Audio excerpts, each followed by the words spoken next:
In 1 hour, baby. In 2 hours. Okay? Gonna go soon. In about 2 hours.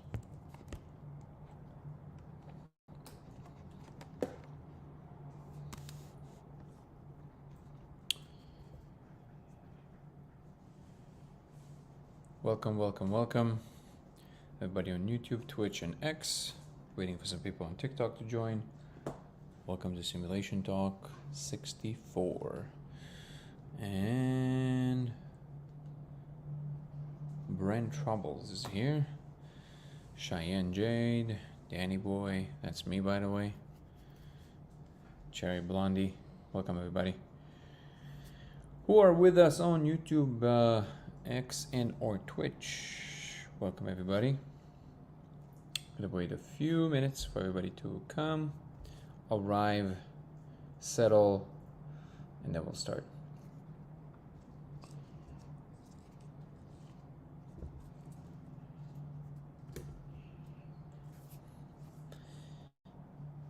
Let's see, Claude Diesel, Mike Martin, welcome everybody. To all the newcomers, I will summarize this live in a moment. Second, we have enough people. Glad to see everybody who arrived. Moon Blossom Jim. Maw Turtle. Welcome, welcome, welcome. Thank you for the like. Appreciate you guys. Okay, I think we can start. So to all the newcomers, the regulars, you know the spiel, but the newcomers, this channel mostly revolves around the simulation hypothesis. My name is Danny, and I'm claiming to have found actual proof within a simulation. Not a philosophical proposition, but an actual proof. I've devised an experiment a few years ago that I became vocal about, and anybody can try. And we meet here every single day to discuss the experiment, the implications, the discovery itself, as well as science, religion, spirituality, philosophy, and whatever comes to mind. The experiment is very simple. What's up, Jim? Good to see you. Melinda. The experiment is very simple. If you project a diffracted laser on the surface while ingesting a particular molecule that I cannot actually name, you will see code running in surfaces. This observation has now been replicated over 1,000 times worldwide, and I am in contact with some of the leading researchers in the field. Jesus just texted me on YouTube. It's amazing. Which, by the way, to all the people in TikTok, if you want to check out my lengthier videos on YouTube about these subjects, it's on Dango Thoughts. Once again, it's DANGO Thoughts, where I'm talking more at length about all the stuff that you can see here on TikTok. But I'm also here in person in case you want to ask any questions. I essentially discovered a way to probe into the proposition that we in fact live, well, in a simulation. Maybe there is a better word for it, but at the moment it seems clear that that is in fact the case for many different data points, including what we can see in the experiment. But there's other propositions coming from physics. The idea in philosophy was around for a while, but now I'm claiming there's an official original proof. The code that you can see in surfaces this way is extremely coherent. It looks like a real object. It's actually the most staggering thing about it, how mundane and simple it looks, and anybody can do this. I know it sounds too good to be true, or simply because a lot of people put propositions of this kind throughout times, so why would it be that all of a sudden this is happening? I don't know, but it is the truth, and here we are talking about it. If you feel like you want to come up and ask questions, or if you want to ask questions in the chat, feel free to do so. I'm here every single day to discuss these topics, as well as deeper propositions from science, religion, spirituality, and so on. So, I think we did due diligence. If anybody didn't hear or just join us, feel free to ask exactly what we're talking about. But the general gist is that we're talking about the simulation hypothesis that I am now claiming is no longer a hypothesis, but an actual fact, or at least it is much more coherent than many other things that postulate about the world. The actual proposition is that we live in a simulated environment, not that we live in a computer, or we live in a computational environment, in the context of which simulation means just one slice of reality or a parallel world. Cal, brother, so good to see you. I know you're going to go to sleep in a moment, but so good to see you here. Welcome, everybody. So Jesus on YouTube is saying this reality is a simulation. Angels showed me in 2020. Thank you, Jesus. What we call aliens today are actually many species of interdimensional beings. I also align with that. They were once called angels. You should take callers. If this was the radio, I could. Well, we do have a panel. People come on and talk all the time on TikTok. And if you want to come on TikTok, you can actually come on and we can hear you. So Jesus also says, the angels I talked to showed me a black cube, roughly 3 feet by 3 feet, and explained to me that the black cube was the computer and base reality from which this entire universe is projected from. Heaven is base reality from which this reality is projected from. So I'm aligning with almost everything you said, including the cube, surprisingly, because this is very specific, and I've also seen a cube that kind of spins like this and it gives rise to itself. I don't know if we can explain it with regular words. It sounds just out there. Or maybe it just sounds silly. I don't know. But I've seen the same thing. I don't know if it was black. I think it was purple. But I don't think that actually matters. Nor do I understand the actual dimensions of it. It's amazing that you do. But the proposition is that there is no base reality. In fact, computation is base reality. So it's not like you can talk about simulations on top of simulations on top of simulations, but it's not like there's a base reality. There's just simply this array of computational layers, and it actually eliminates the need for base reality. But that's what I've seen. I'm not saying that you're wrong and I'm right. I'm saying that's what I've observed. But it is interesting what you're saying, because I've also seen a cube. How's this guy talking to angels? The question was made. Do you want to explain, or is just a given that you talk to angels? Is this something you do on a regular basis? Do you come from a religious background, or this is something you discovered later in life? All of this and more in a moment from Jesus. 1 second.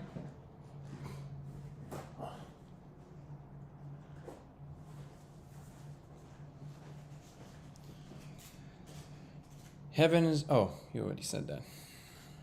I thought it was a new message. Well, everybody, welcome. Check out my YouTube channel, Dango Thoughts, DANGO Thoughts, if you want more content, lengthier. I highly recommend the video called The Console, which is talking about a specific thing that happens to me now on the spirit molecule.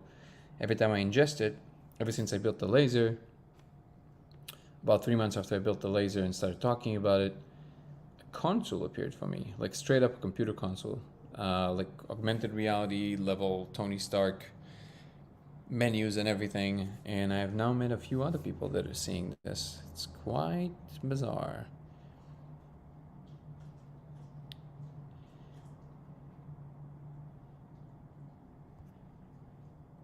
Also,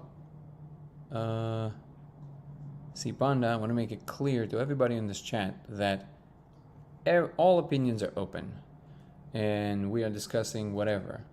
The second you start feeling like you're in any form infringing on anyone's freedom to speak, or you're being too aggressive, you won't be on this chat. I'm going to say it once. So, but everything else goes. You can express whatever opinion you want as long as you do it respectfully. Otherwise, don't be here. No, I didn't watch the UFC, even though I heard it's mind-blowing. I saw the little clip of Joe Rogan walking in, going, holy shit. Was it amazing?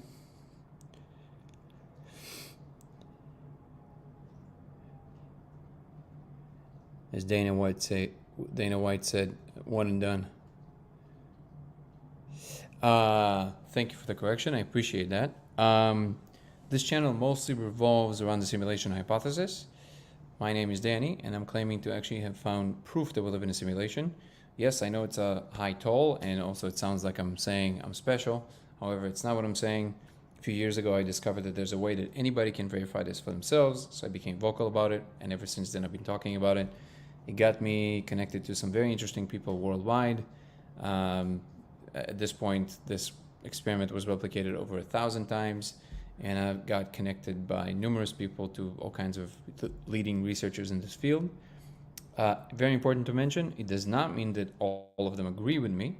However, the conversation is live and well, and hopefully sooner rather than later, we're actually going to be able to put this into actual double-blind study. But my assertion is that if anybody tries it for themselves, they will see that at least for themselves, they will immediately understand that there's no need for grants or studies or anything like that in order to establish that this is actually real.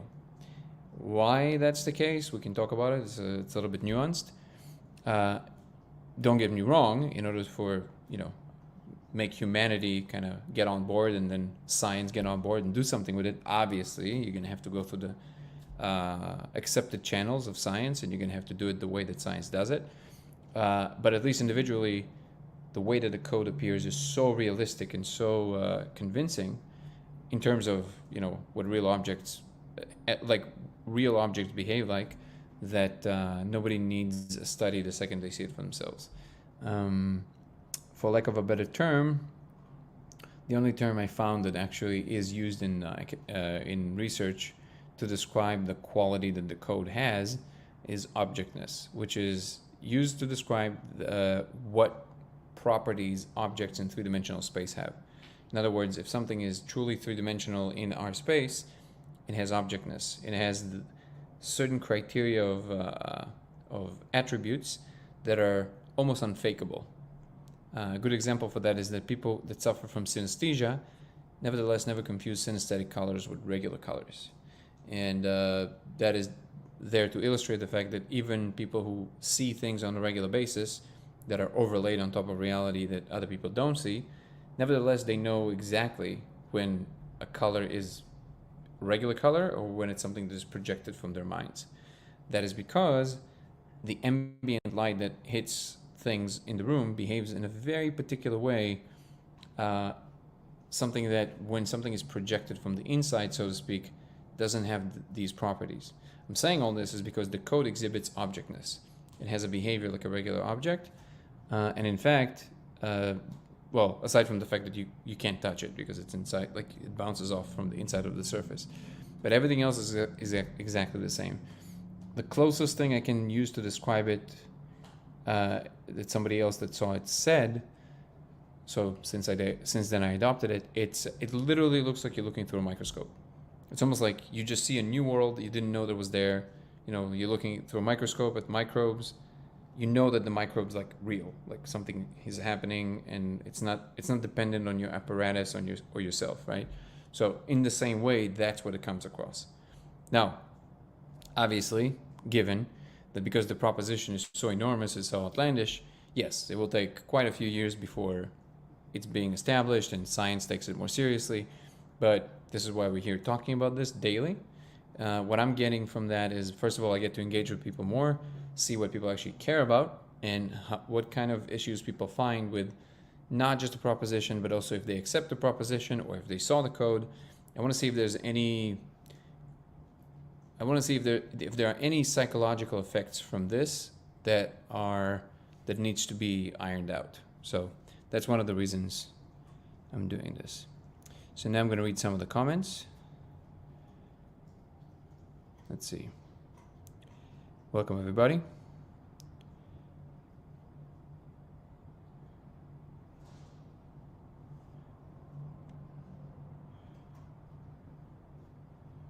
Welcome. We don't die, we are immortal. Well, with slight modifications. We definitely die. I guess universal awareness doesn't die. I would agree with that. But that's not the same as you as a person doesn't die. Let me go back and see if I can answer all of the comments that came so far. I'm always trying not to miss anybody, but what's up, Grippy Toes? Just a friendly reminder that Jesus loves you no matter what. Appreciate your friendly reminder, Alien. Fed them pizza. What if you die and find out you were wrong and Jesus was who he said he was? What if you die and you found out that by believing in Jesus, you're actually believing in the other guy? Dr. Joe Dispenza proved a lot of it through study and healing. Proved a lot of what? Sorry, I said a lot of things. What did he prove exactly? What's the point of believing in a simulation if everybody dies? Well, it's not a question of belief. It's a question of what's true about the world, right? It's kind of like asking, what's the point of believing quantum physics? It's not a matter of what's the point. It's you want to be aware of what in fact is true of the world. Now, you can say, I don't believe that what you found makes it salient enough to adopt that we live in a simulation. That's fine. But the question of what's the point doesn't really apply. It's a category mistake. You have whatever is true, we want to know it. That's the point. Yeshua is a healer, ascended master. Good. The Buddha is too. But how do you know? By the way, you can tell me how to pronounce your handle. Is it 12 Panda, or is it He Panda, or is it like a combination, or Z Panda? But how do you know this realization didn't come from a malevolent force? You never know. Well, realization didn't come from any force. Realization came from my reasoning, and then I applied it, and then it kind of worked. But I'm in constant communication with, I guess, what you would call the simulators on the other side when I go into the molecule. And it seems like everything's there. So it's not so much that you have this like very simplistic view that, like people believe you have like Jesus and God and the other guy and then just battle it out.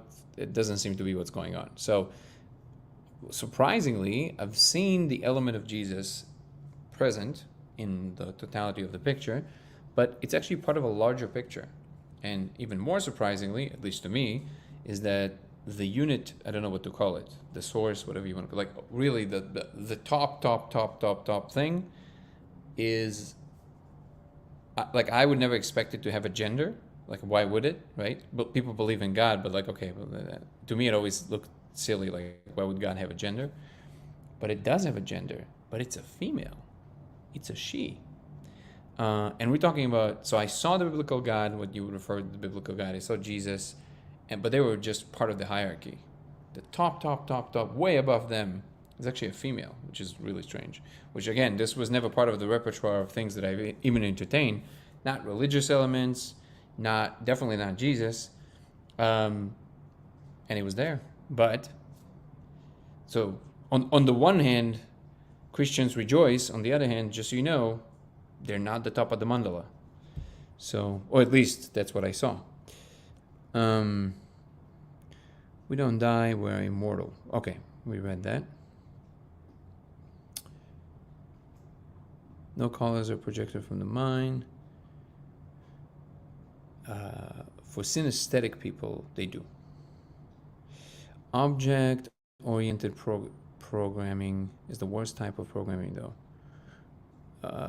What do you mean by object-oriented programming? Sorry, I don't understand the lingo. You mean like in gaming?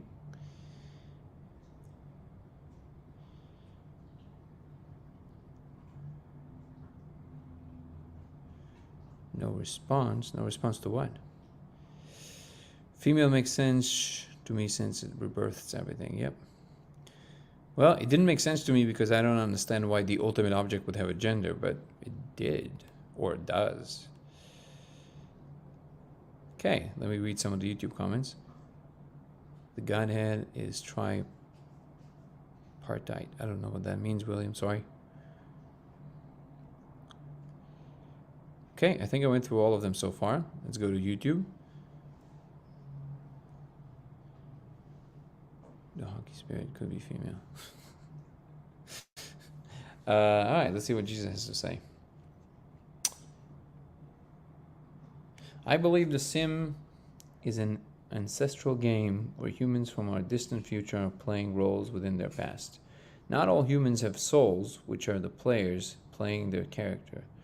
There is an AI that controls reality itself. This AI is the Satan element that God created to give him a challenge to shape humanity. God is a programmer outside the Sim. Yeah. I mean, a lot of it, see, like I'm with you, Jesus, that a lot of this does sit and kind of make sense. However, I would say that if you wanna have a conversation about like truly knowing these things, I think you would agree that everything you just said is somewhat arbitrary because you can replace any one of these elements with any other set of elements and it would still make sense. And one of the signs of a really good theory or a really good explanation of what's going on is that it's very difficult to vary. In other words, if you change even one parameter in it, it kind of breaks apart. That's the sign of a good theory.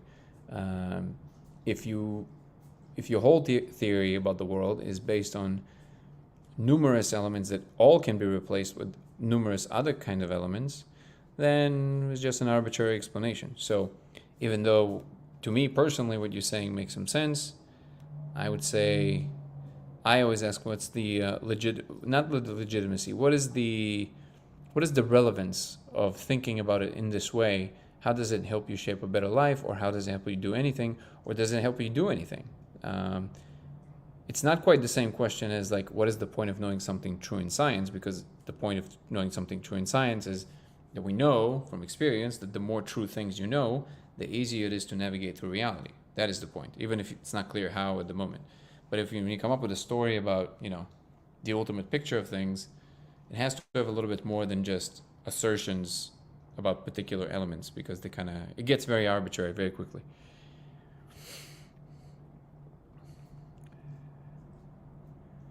As by the way, as a side note, before I discovered this, I had no interest. Forget no interest in any religious sentiments. I had no interest in the simulation hypothesis either. I always found it crude and messy and uninteresting because, it makes things completely arbitrary. Because if it is simulated, then technically, when you get to the layer on which it's simulated, now anything goes. Because you can always think, well, maybe the simulator just arbitrarily chose some basic fundamental laws. So it's not a good explanation as to why it would sit together like that. This is why I never thought that the simulation theory was even interesting. So this is why when I started kind of like suspecting that that's what's going on because of different things that were happening with me, it took me a very long time to adopt this. And I think about 3 years total where I was like, okay. And then I had to ask directly because I wanted to be sure. And even then, I didn't really get an answer right away. And only after maybe another year, that's when I was shown fully. Now, I want to be very clear. I don't expect anybody to jump on any train because one guy said he saw something, right? But the proof is in the pudding. So all of this kind of guided me towards like understanding that there's some elements some steps we can take to actually figure out how we can discern and distinguish if it's real or not, which led me to the laser experiment, which then panned out. And now we have over 1,000 people worldwide that tried this, and it works every single time. So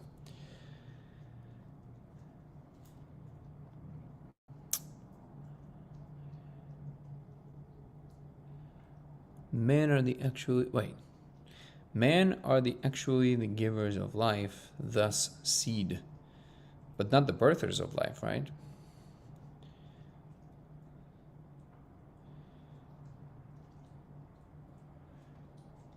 Do you know about biblical prophecy? Isaiah 53 prophesies Jesus' life and death to a T 700 years before. So people say. I don't believe in any prophecy. I don't think it was ever. I don't think the actual source never intended anybody to prophesize anything. Using our knowledge is the way.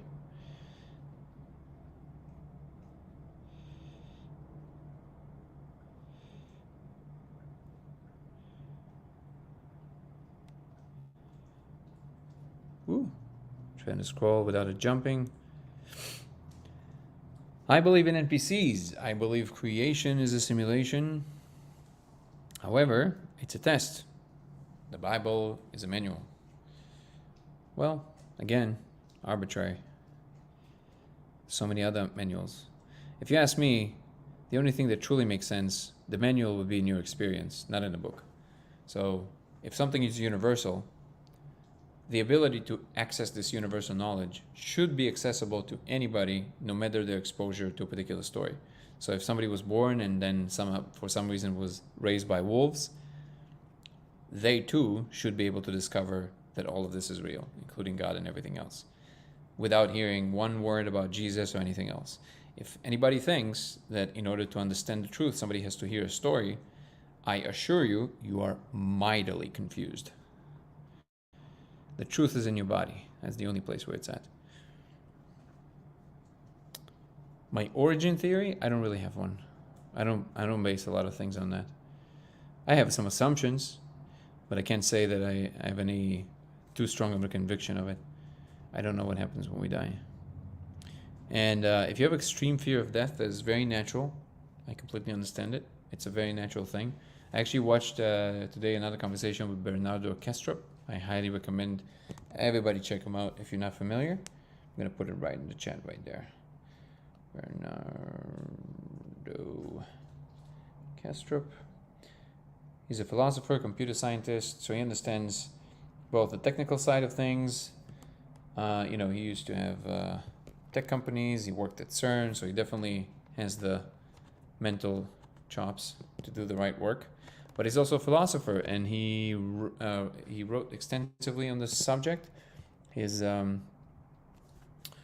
idealist, so idealism is the proposition that the mind is the universe, actually, which is different than panpsychism that postulates that consciousness is part of the universe. In idealism, you postulate that the mind is the universe, which is different. And he calls it analytical idealism. So he basing it on everything we understand about science, but the proposition still makes perfect sense. And in the talk that I saw today, he was actually talking a lot about this fear of death, that people are really afraid. And it's understandable, even in the context of maybe there's a part of you that knows that you never really disappear as a conscious unit. But when you have a lot invested in the avatar that you currently are, then the fear of dissolving into nothingness or suffering forever in eternity are very legitimate fears. They're understandable. However, according to what he was saying in this talk, at least, he was saying that it's cognitive dissonance. It's not a real fear. So when you go over a certain threshold, all of a sudden the fear just dissipates, which I think is what can happen for numerous reasons, near-death experiences, psychedelics, but also just in general in life. If you go through hard enough things, I think you stop worrying too much. But I completely understand the concern. And as far as the origin story, I don't really put a lot of weight on this because I don't know how much relevance it has to our day-to-day life. But I think that the reason that all the simulations run is because the ultimate beings, or if you want to say the ultimate goddess, the only thing that nobody in existence knows, including her, from what I understand, don't want to offend, of course, but this is what I kind of got to understand. Nobody knows why everything exists. Nobody. Not even God, not even the source. It's the one thing the source does not know, why everything exists. And this is one of the main reasons why she's running all the simulations. Because if you see any common denominator in all existences, in all dimensions, in all temporal and spatial dimensions, and you watch all the conscious beings expressing themselves in any possible way, no matter how different their environment is, if you can find one common denominator that they all come up with or express, you start to understand that maybe that thing somehow has something to do with the beginning of everything. And it seems that the heat map is slowly closing in on, like this ultra mega giant AGI that operates in the center of existence, it seems to be honing in on, well, as eloquently as it was said by the architect in the end of the second Matrix, the problem is choice. And so it goes like this. So if you pay attention to what it's like to be you when you're trying to make a choice, if you really, really pay attention, I always love to give this example because it's kind of easy to imagine, right? So let's say you're washing the dishes, feel the warmth of the water, you're washing the dishes, and now, right after you wash the dishes, you only have enough time to either go to the gym or go to the store to get groceries. Let's say that both of them are important to you. You didn't work out in 3 days and you really want to do that, but also there's nothing in the fridge, so you really want to go and get groceries. What do? Well, you have to make a choice. So now, as you're washing the dishes, time kind of closing in. There's a spiral, right? So you're considering a lot of factors. There's a lot of things floating in your head. Well, maybe I can go to the store tomorrow, but oh no, tomorrow I have this meeting. Okay, so I can't. So I have to eat in the morning, so I definitely have to go to the store. Wait, but I'm going to go to the meeting tomorrow, and I'm going to see this girl I really like, so I definitely want to buff up a little bit. I want to look better, so I got to go to the gym. Wait, but maybe I can do it in the morning, and then you go through all the options, right? Okay, as time closes in and you actually have to make a decision, you start eliminating a lot of the stuff that you consider because you have no more time to consider all of them. So you eliminate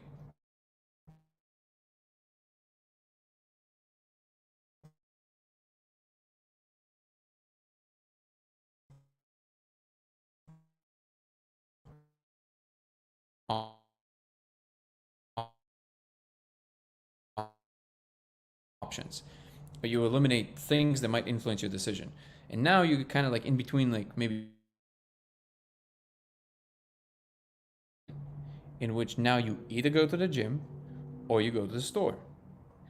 Now, this is why I keep emphasizing, if you really pay attention, it is literally equivalent to falling asleep and waking up, because you never remember when you fell asleep.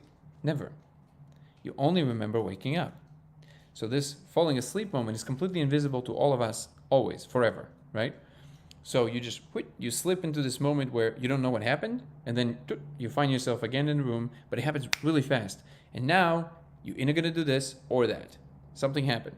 Okay, that thing that something happened, you didn't make that decision.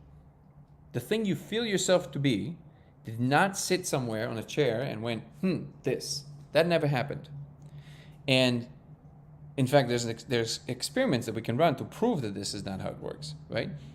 What is happening is that now that you are in a world in which you're either going to do this or that, now you have a story about why you think you made that decision or that decision. So you have a story. If I'm going to ask you, why did you decide to do this? You're going to tell me. You're going to have all these reasons that you talked about with yourself, all of that, right? When the thing you feel yourself to be never made the decision. If you dig deeper, scientists think, well, it's the totality of the brain or the totality of your body is making that decision, and your conscious awareness is obviously not making the decision, but something inside of you makes the decision. Well, it turns out that nothing inside of you makes the decision either.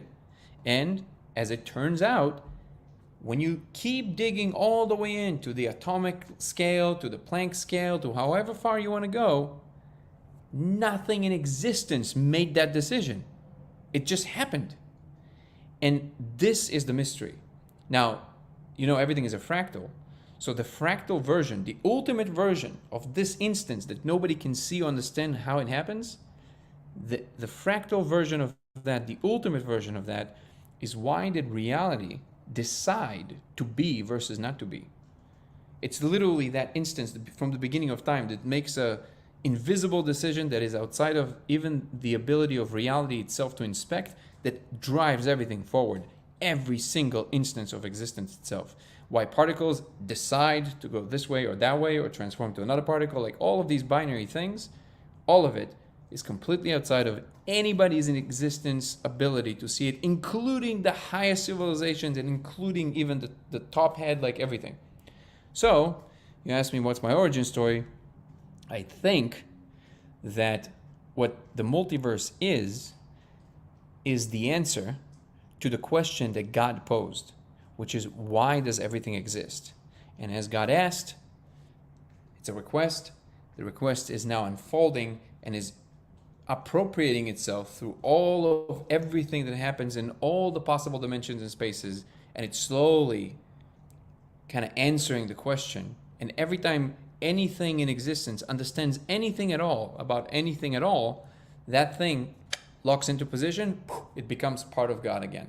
And then becomes part of God again. That's why there's, awakenings. Because the awakenings, you're just like, okay, you understood enough, come back home, then everything comes back home. And eventually, at the end of all of this, when everything unfolded fully and all the possibilities were explored, in that instance, there was a very important part that I didn't tell you in the beginning, which I'm going to say now. Hopefully it's not going to make it any less climactic. The problem with postulating about something perfect, which is what we imagine God to be, is that it is not a possibility in existence. I'll tell you why. Imagine a perfect sphere. Perfect sphere means that it literally is canceling each and every one of the vectors inside of it perfectly. Every point points perfectly against the point against it. Exactly.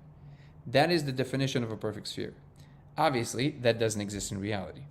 But this is just a geometric shape. So all the attributes of a geometric shape would have all the opposites of itself, and it would create a perfect version of that thing. But if you're talking about the perfect thing, as in general, it would by definition have to contain all the opposites of itself. Therefore, it will cancel out and it cannot occur. Even if it, like you think of it existing as an object, it doesn't do anything because it cancels itself out.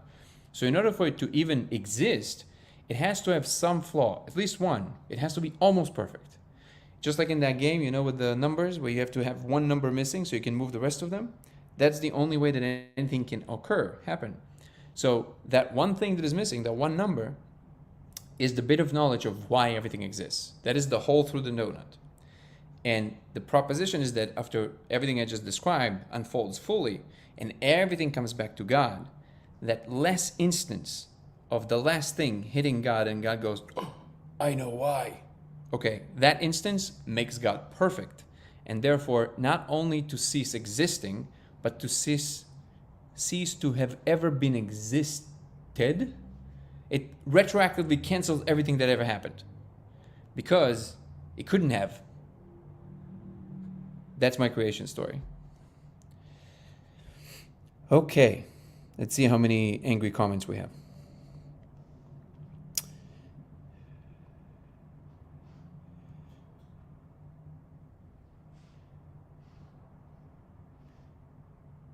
We'll have to go quite a bit back, so you guys please be patient.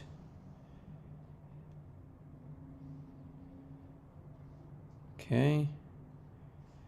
I think I got there. Almost there. Okay. Do you know about biblical... Oh, wait. That's what got me on this tangent, so...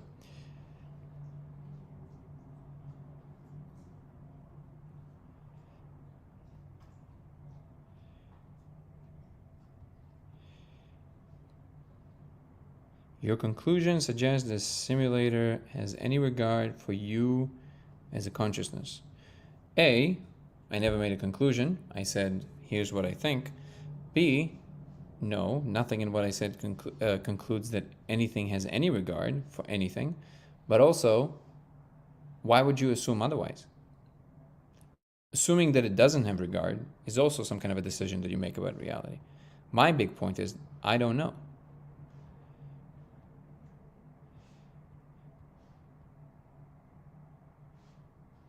Let's see.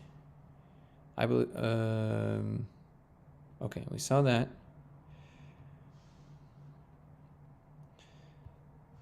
There's a lot of people. So what happens when we die? Extreme fear of... Oh, okay. Wow, I went way back. Okay. Only now got to the comment about origin theory.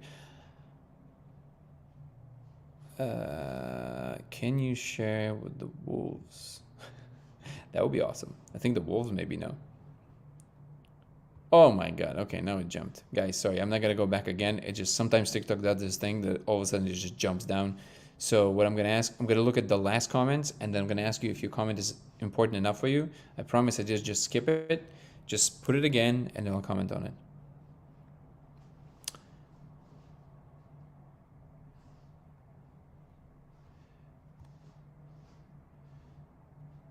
You have freedom of choice. I hope you have a blessed night. You too, Ray.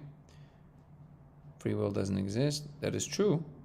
But that's exactly my point. That free will doesn't even exist in the universe itself, it seems. First choice begins in the first dimension. Freedom of choice in the first dimension. Yeah, see? So David, just to let you know, even though, everything, I always welcome all opinions, but you must know that this is just based on things you've heard And even if you experienced it, if you really have to sit with yourself, the only true honest thing you can say to yourself is that you don't know. And I think that's important to say. But I didn't wash the dishes. then the whole thought experiment doesn't work. Come on. Lots of matter of fact comments today. I have free choice. It happens even faster when you're almost 60. I see the purple speck flash like glitter. I don't know what that means. What about the objects of your surroundings? What about them?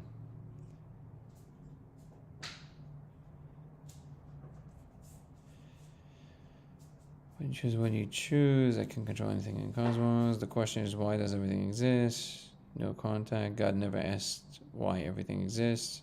Are you God, Rick? Okay. Also, like I said, in what I saw, Jesus is a function of a God, not the God. We all join as one, but never remember past certain points. Craziness happening.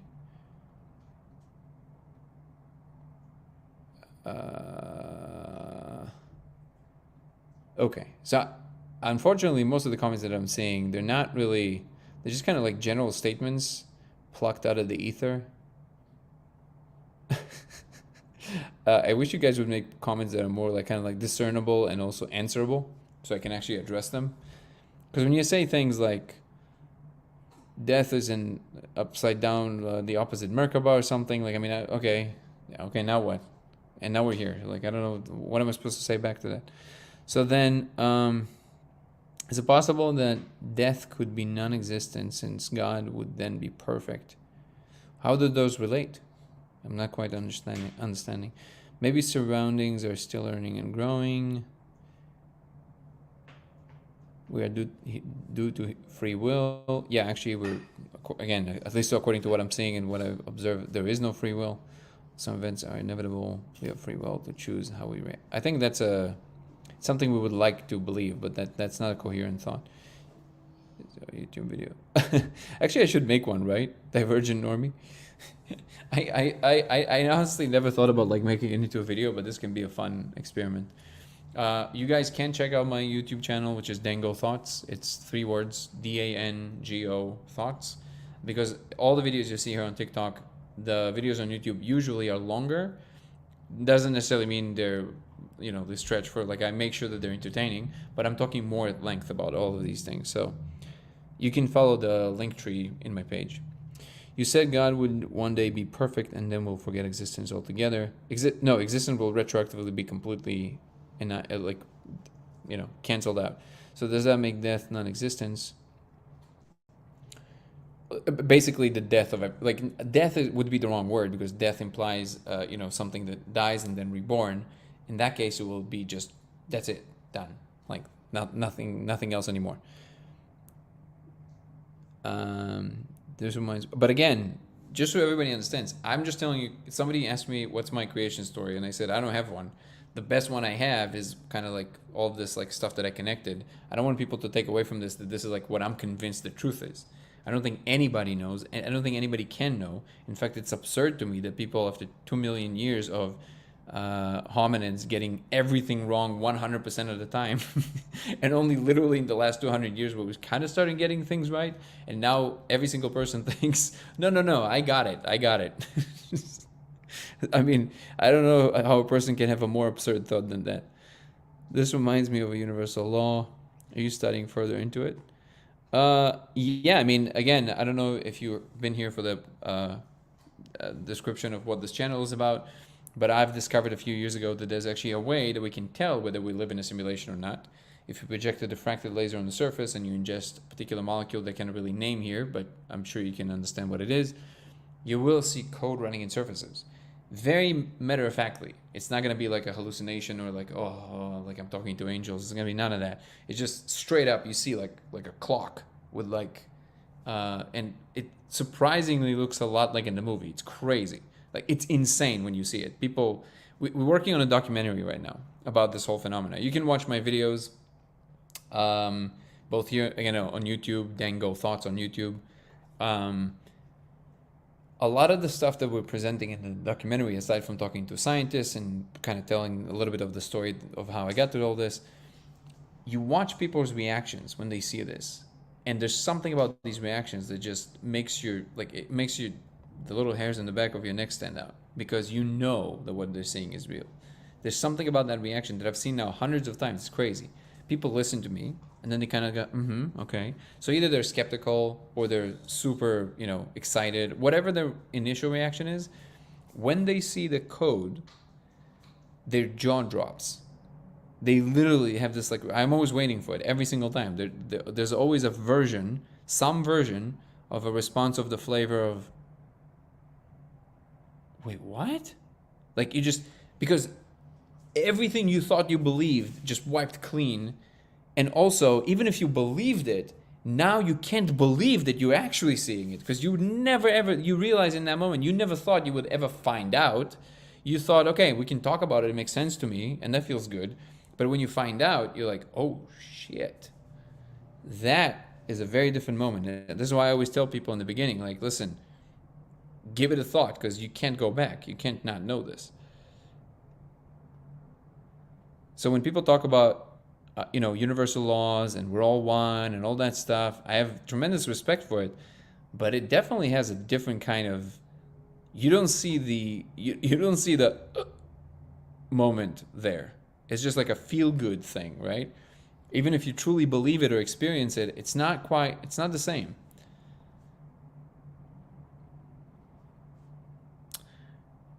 Your voice isn't talking to you while you're reading this. So you only have one cited conversation. I don't understand what that means. You can always come on and talk. You can just ask for a request, Melody, and you can come on and talk, no problem. What do you think caused the Mandela effect? Not sure. Maybe there was some kind of divergence. Yes, I needed your words in that moment. Well, I appreciate that. You said God would one day be perfect. Oh, so I went back and then went back. Okay, let me go. Thank you so much. We have somebody from Twitch, which is exciting. Best viewers. Oh, it's a commercial. Boo. Okay. Let's see what Jesus has to say. There is an AI that controls the itself. This AI is... Okay. Sorry if anyone is asking me questions. I do not see your questions being asked. YouTube censors my content and who I can interact with. I only see my comments. No, I see your comments. All the other people that you hear me talk to, they're on TikTok. You can actually come. TikTok is Danny Goller, the handle is. I bring God and angels into the simulation argument because we are deep in the end times. I can show anyone willing to listen why the world will end in the year 2027. What if I told you it's 2025?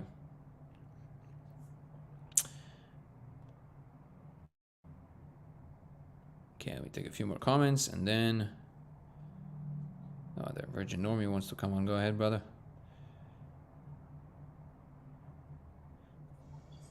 How you doing? Hey, Dan. How are you? Pretty good. So I'm actually pretty blown away that I actually get to talk to you right now. Whenever something particularly crazy is going on in my life, where whatever you happen to be talking about at that particular instance is gonna somehow, it seemingly coincidentally match up perfectly with whatever was going on at that moment for me.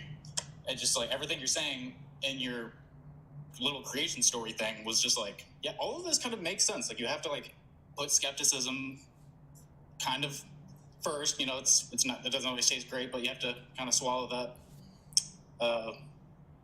such is life kind of feeling. It's house always kind of falls down, but those are the transformative moments kind of thing. It's just you're always kind of, I find a lot of people are at the point where we're asking why over and over again. It's the Godhead question. It's the guy sitting on the guy, the statue, the thinker or whatever. He's sitting over there, hunched over, thinking about why. It's the question that reverberates throughout existence itself. Yeah. It's the it is, and actually, so this is another part where I'm kind of. Sorry, go ahead. Yeah, yeah. Go ahead. Sorry, I cut you off. Go ahead. I'm sorry. I've never gone live, so I don't know how Oh, the delay. Nico, how you doing about it? There's no. At least in this chat, there's no rules. You can talk over me. You can cut me off. It's all good. Everything is gravy. As long as people are respectful, you can do whatever you want.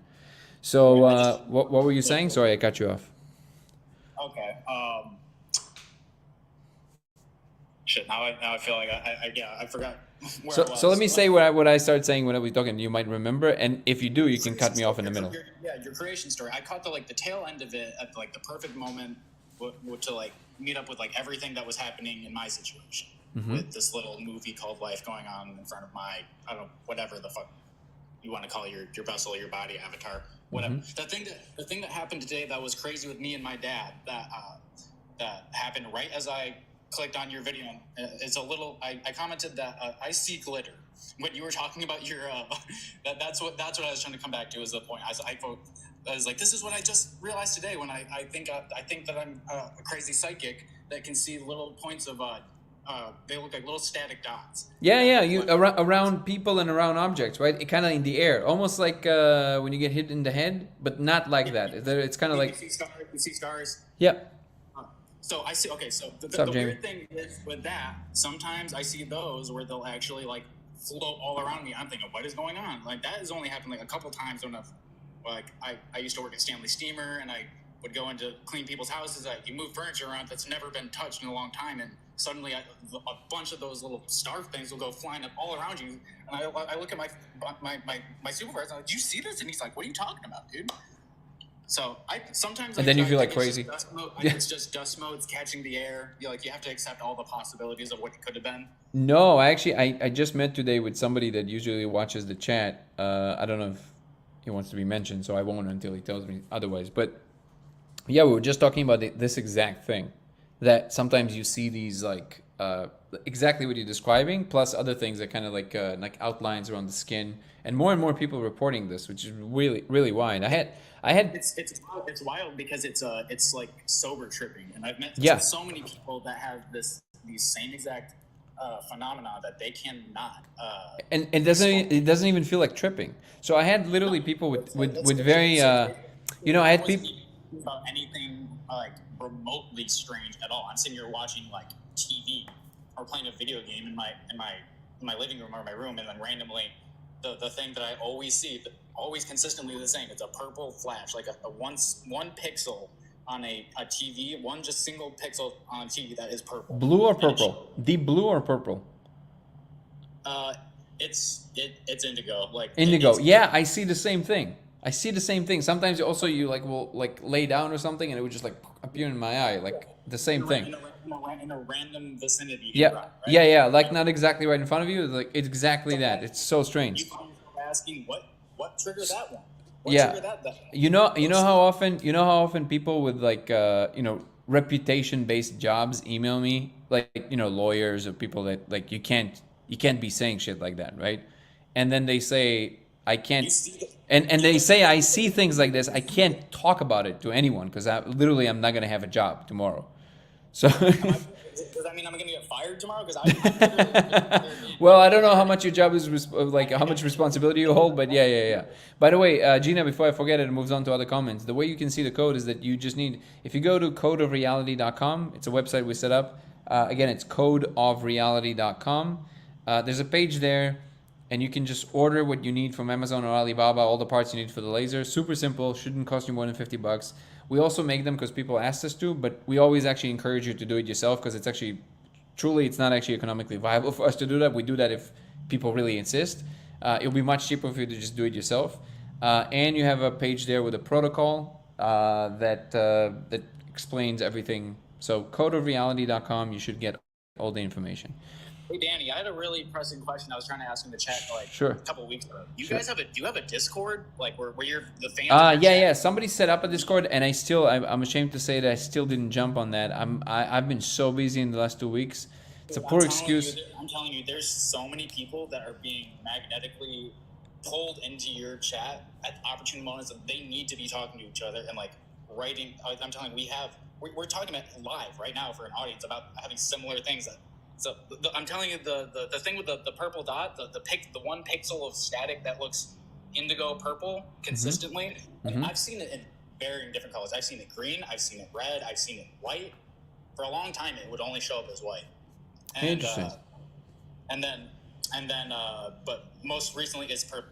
But you know how your main thing is to say always take it with skepticism. I'll tell you what. It's not so much take it with skepticism. It's more like don't land on any particular quote unquote knowing. I never land on a knowing. It's like I don't know anything. I know it's happening. I can postulate. I can say, hey, I don't know, like it's this or that. But don't allow yourself to get too bogged down by like, yeah, this is what it is. You know what I mean? That's like it's the never-ending story. It just keeps unfolding and spiraling off everything that happens.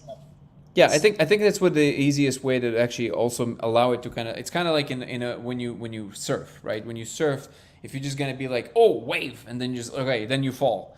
You got to keep going. You got to go. Like it just don't get stuck on what you think you know about it. And actually, to that point, what you were saying about the creation story. I think there was something special with seeing it and then thinking, oh wait, I should have been more skeptical or like thought of the other possibilities later on. I was talking to my dad and we were having like a really heartfelt conversation. I hadn't talked to someone like this where I could actually like look someone in the eye and tell them like personal things in a long time. Not going to get into it, but I told him it's like I got to a certain point where I was explaining to him what I meant, and everyone's seen the Avatar movies, you know, purple alien people, where they say "I see you," you know that meaning of where they look someone and they say that "I see you," and they mean it with everything that they are. I see you. Yeah. What you are this iteration in all its uniqueness, and I've known you since however long. For my dad, he's known me since I was born, so. It's when someone who truly knows you in a way that only they do, and you tell them that I see you and you see me, when that moment of click, they understand exactly what the feeling that you were portraying, that energy enters their space, and like I was sitting right next to him, like it was like his hand was on my shoulder, and like I looked him in the eye, and that moment of it clicked, that speck of blue, purple, indigo, it flashed right in between his brow. I'm talking immediately. At the very moment I said, I see you. Wow. And then to me that just triggered and then I told him, and then I see things that I feel like I can understand, but it never gives it to me straight. So my fiance told me very often that she saw these sparkles around me when I get into a certain flow when I talk about things. And then when I tell her about like a particular thing she's asking me about, she's like, "Oh my God, I see these things around you. They're like emphasizing you right now. It's kind of crazy." I feel like there's been times, especially if you're on whatever molecule you're on, where the Godhead, it's looking at, it's like it's the architect, and I'm not saying this is what it is, but this is an analogy. Imagine the Godhead, whatever thing, source, beginning, is the architect sitting in the room with infinite screens. And whatever, he's just kind of looking at whatever looks most interesting, and he sees something really that catches his thing that relates to everything that he knows thus far, from everything he's seen thus far. Mm-hmm. And you can feel his presence zoom in on your experience is really like somehow resonating with the overall message of the motif of how he or it or whatever understands everything in its totality. Yeah. Practices at the same time. So it's almost like God, because it's I was talking about this with my friend the other day, which is that, you know, that experience, it sounds like you have had a lot of interesting experiences, so you might have had this one, and I'm sure that a lot of people in the chat will be able to recognize it as well. But that feeling that you feel when you go fully to that like unit, like everything is just you, like there's just you alone, that's it, you know for a fact there's nobody else. And I've never let it happen. So that experience has such a gut punch. If I have, it's one of those things where you say it happens and then it unhappens in an instant and you forget it all. If it has happened, it's one of those things where I have no recollection. No. So somebody said ego death. It's not that one. So what's interesting about the experience I'm specifically outlining is not that you forget that you're a human or anything, because that would be the ego death. Well, I'm talking about that you still feel like a unit, but you know there's no one else. And then there's such a gut punch of loneliness that I can't even deliver to you. It's just like, yo, it's insane. You're like alone, and you're like, okay, now I understand. Now I understand why God divided everything into all these fractals, because God does not want to remember this. And long do you think he sat like that with that feeling of just thinking? No, he sits like this right now.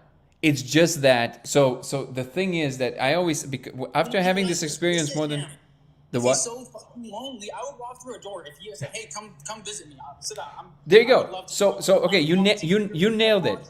Forever. You nailed it. After having this experience like 3 or 4 times, since then I'm always saying, and I mean this, because we always want the compassion of God, and I always say, but do we have He wants our compassion. That's what he exactly? made us But for. do we He have wants compassion our for God? so Do we have lonely. compassion for God? Exactly, because the grace of God is that you get to go to sleep and die.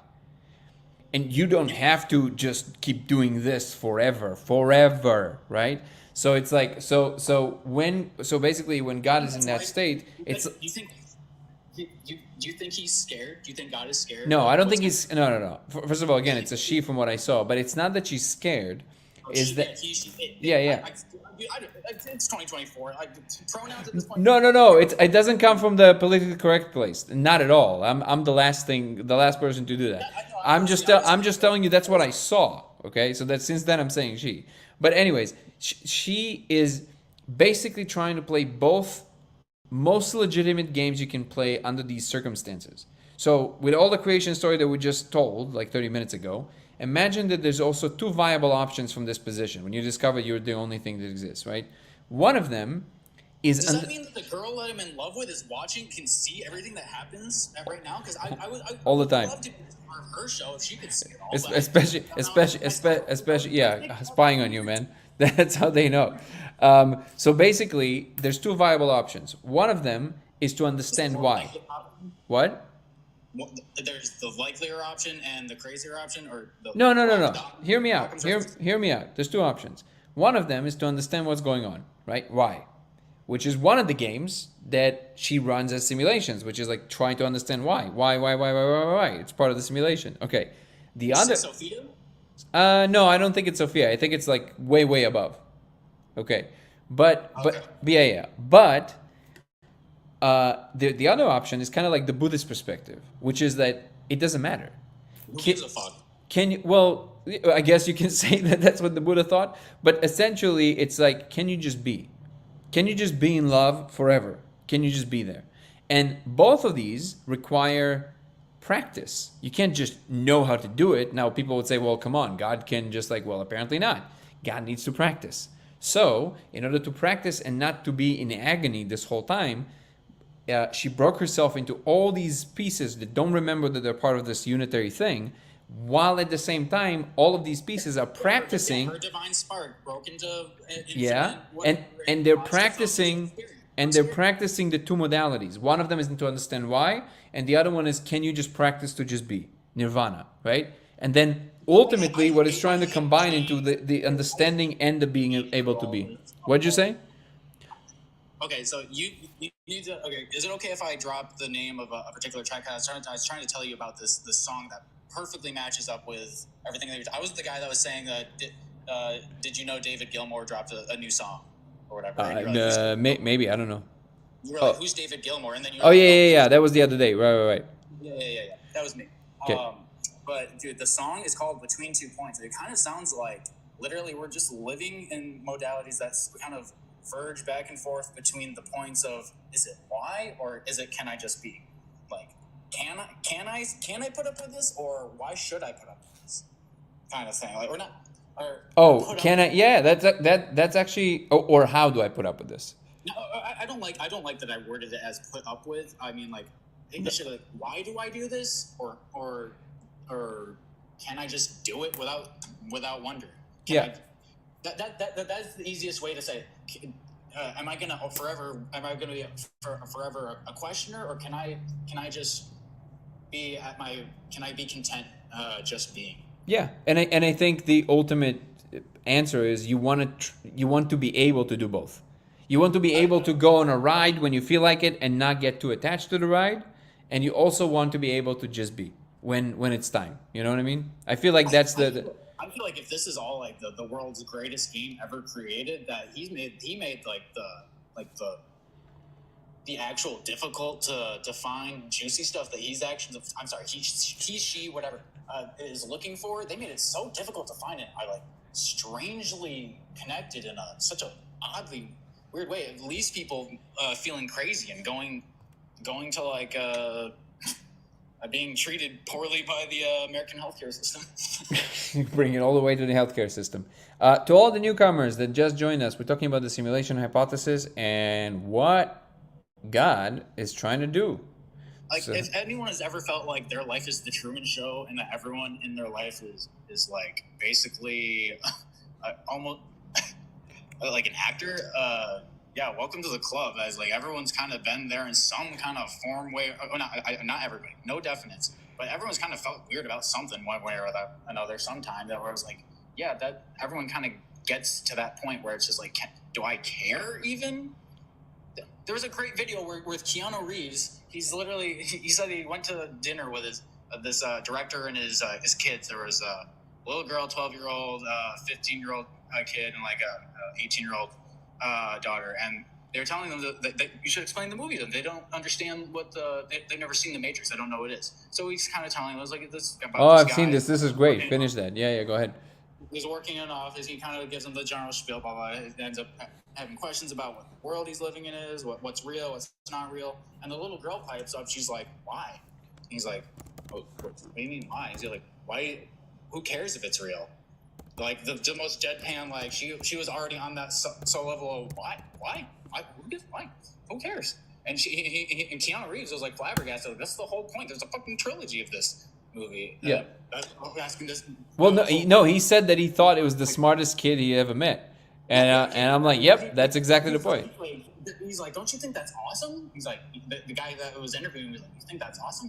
He's like, she doesn't care whether or not what reality is real or not. She doesn't care. That's awesome.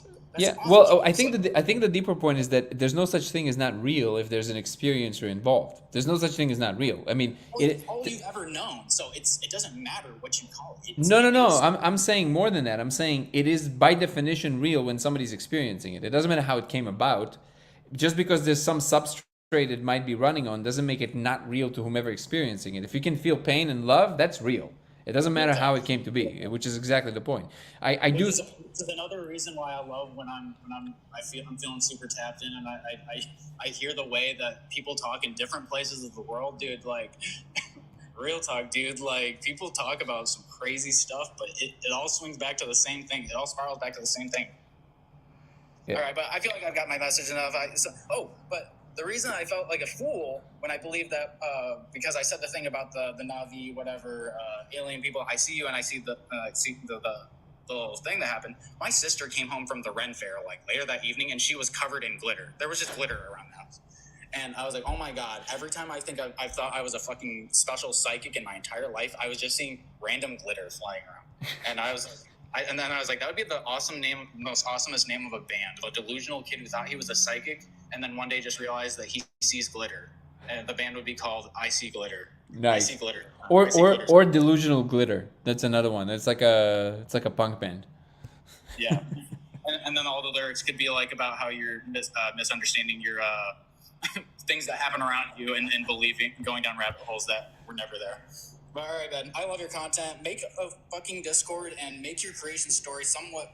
Oh, dude, I'm on it. That's fun. I'm gonna make a creation story video, and you can feel proud because literally you're the one that gave me the idea. I never thought about making it into a video, and now I have, and I'm definitely gonna make that one.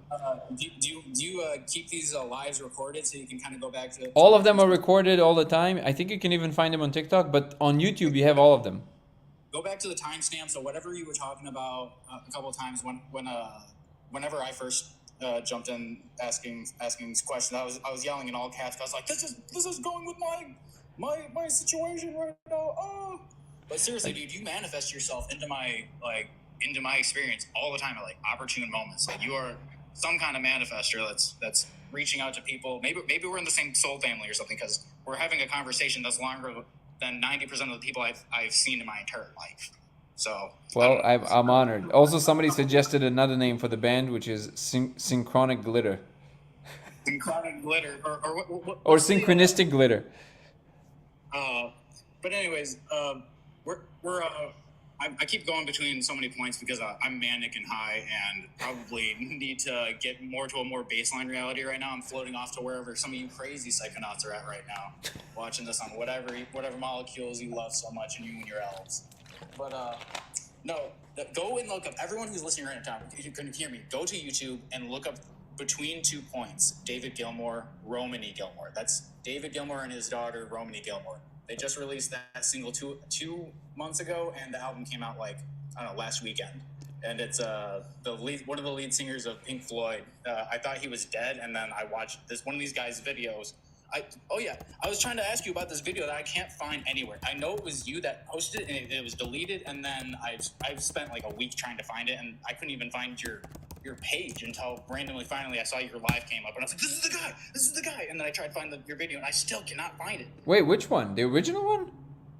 Dude, you pulled some like video edits of like someone doing like, I don't know if it was a TED Talk or something, but you related their scientific study of that, how it like very closely related to what you were doing with your study, your experiment with the laser thing. Oh, you're talking about Gallimore.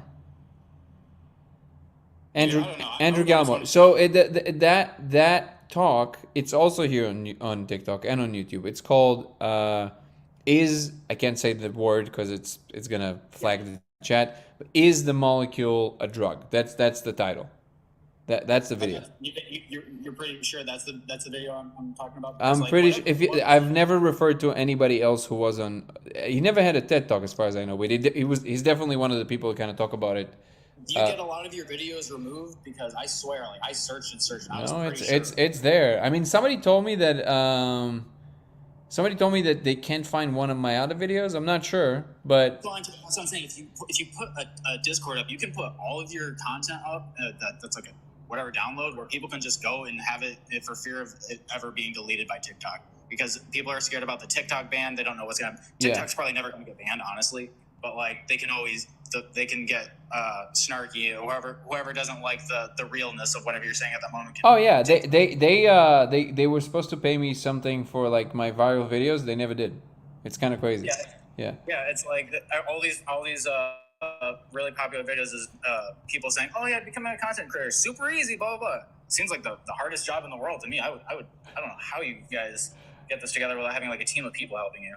Well, some people do. I don't yet, but exactly. It's to the point where it'd be like I would feel like if I was in your situation, this is just out of my hands. I wouldn't be able to do it. So props to you, man.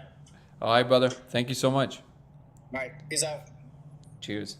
Elysium on YouTube is asking, I have a question regarding the console computer thing you had access. Does it have any impact on the world? Did any physical thing happen while you're using it? Yeah, I can control basically anything in the world. I can control the if it's day or night in Paris, basically anything I want. No, that would be crazy. No, as far as I know, it is there at the moment to train some factors of my attention. To anybody who doesn't know what the question is about, you can watch a video called The Console. It is here on TikTok, but again, the longer version, which I highly recommend, is on YouTube, on Dango Thoughts, DANGO Thoughts. And just search for a video called The Console. Since I built the laser, when I started smoking the molecule, all of a sudden a console started appearing for me on a regular basis. It appears 100% of the time. It's very coherent. It's in the room. I can walk around it. It has spatial coordinates. And the question is about whether this console is doing anything to control anything in the world. At the moment, as far as I know, the only thing I managed to make it do that was like functional is to change identities on me, which is like I was different people, which is kind of wild. But I think it was only one of the functionalities. No changing between day and night in Paris yet, but I'm working on it. I did watch the video called The Console. Awesome, Mr. Z. Awesome. Awesome is a new word.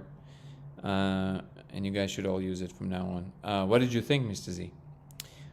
Also, yesterday, by the way, I rewatched Veritasium's video about measuring the speed of light in one direction.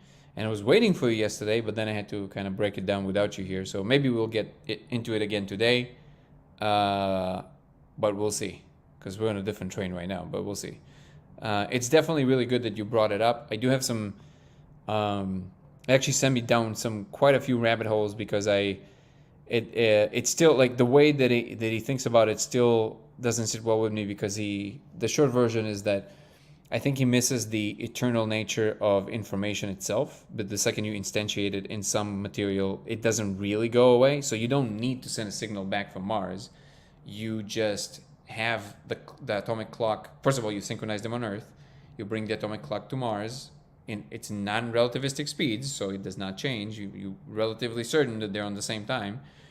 And then when the signal is sent from NASA to Mars, this atomic clock knows what time it was when it sent it.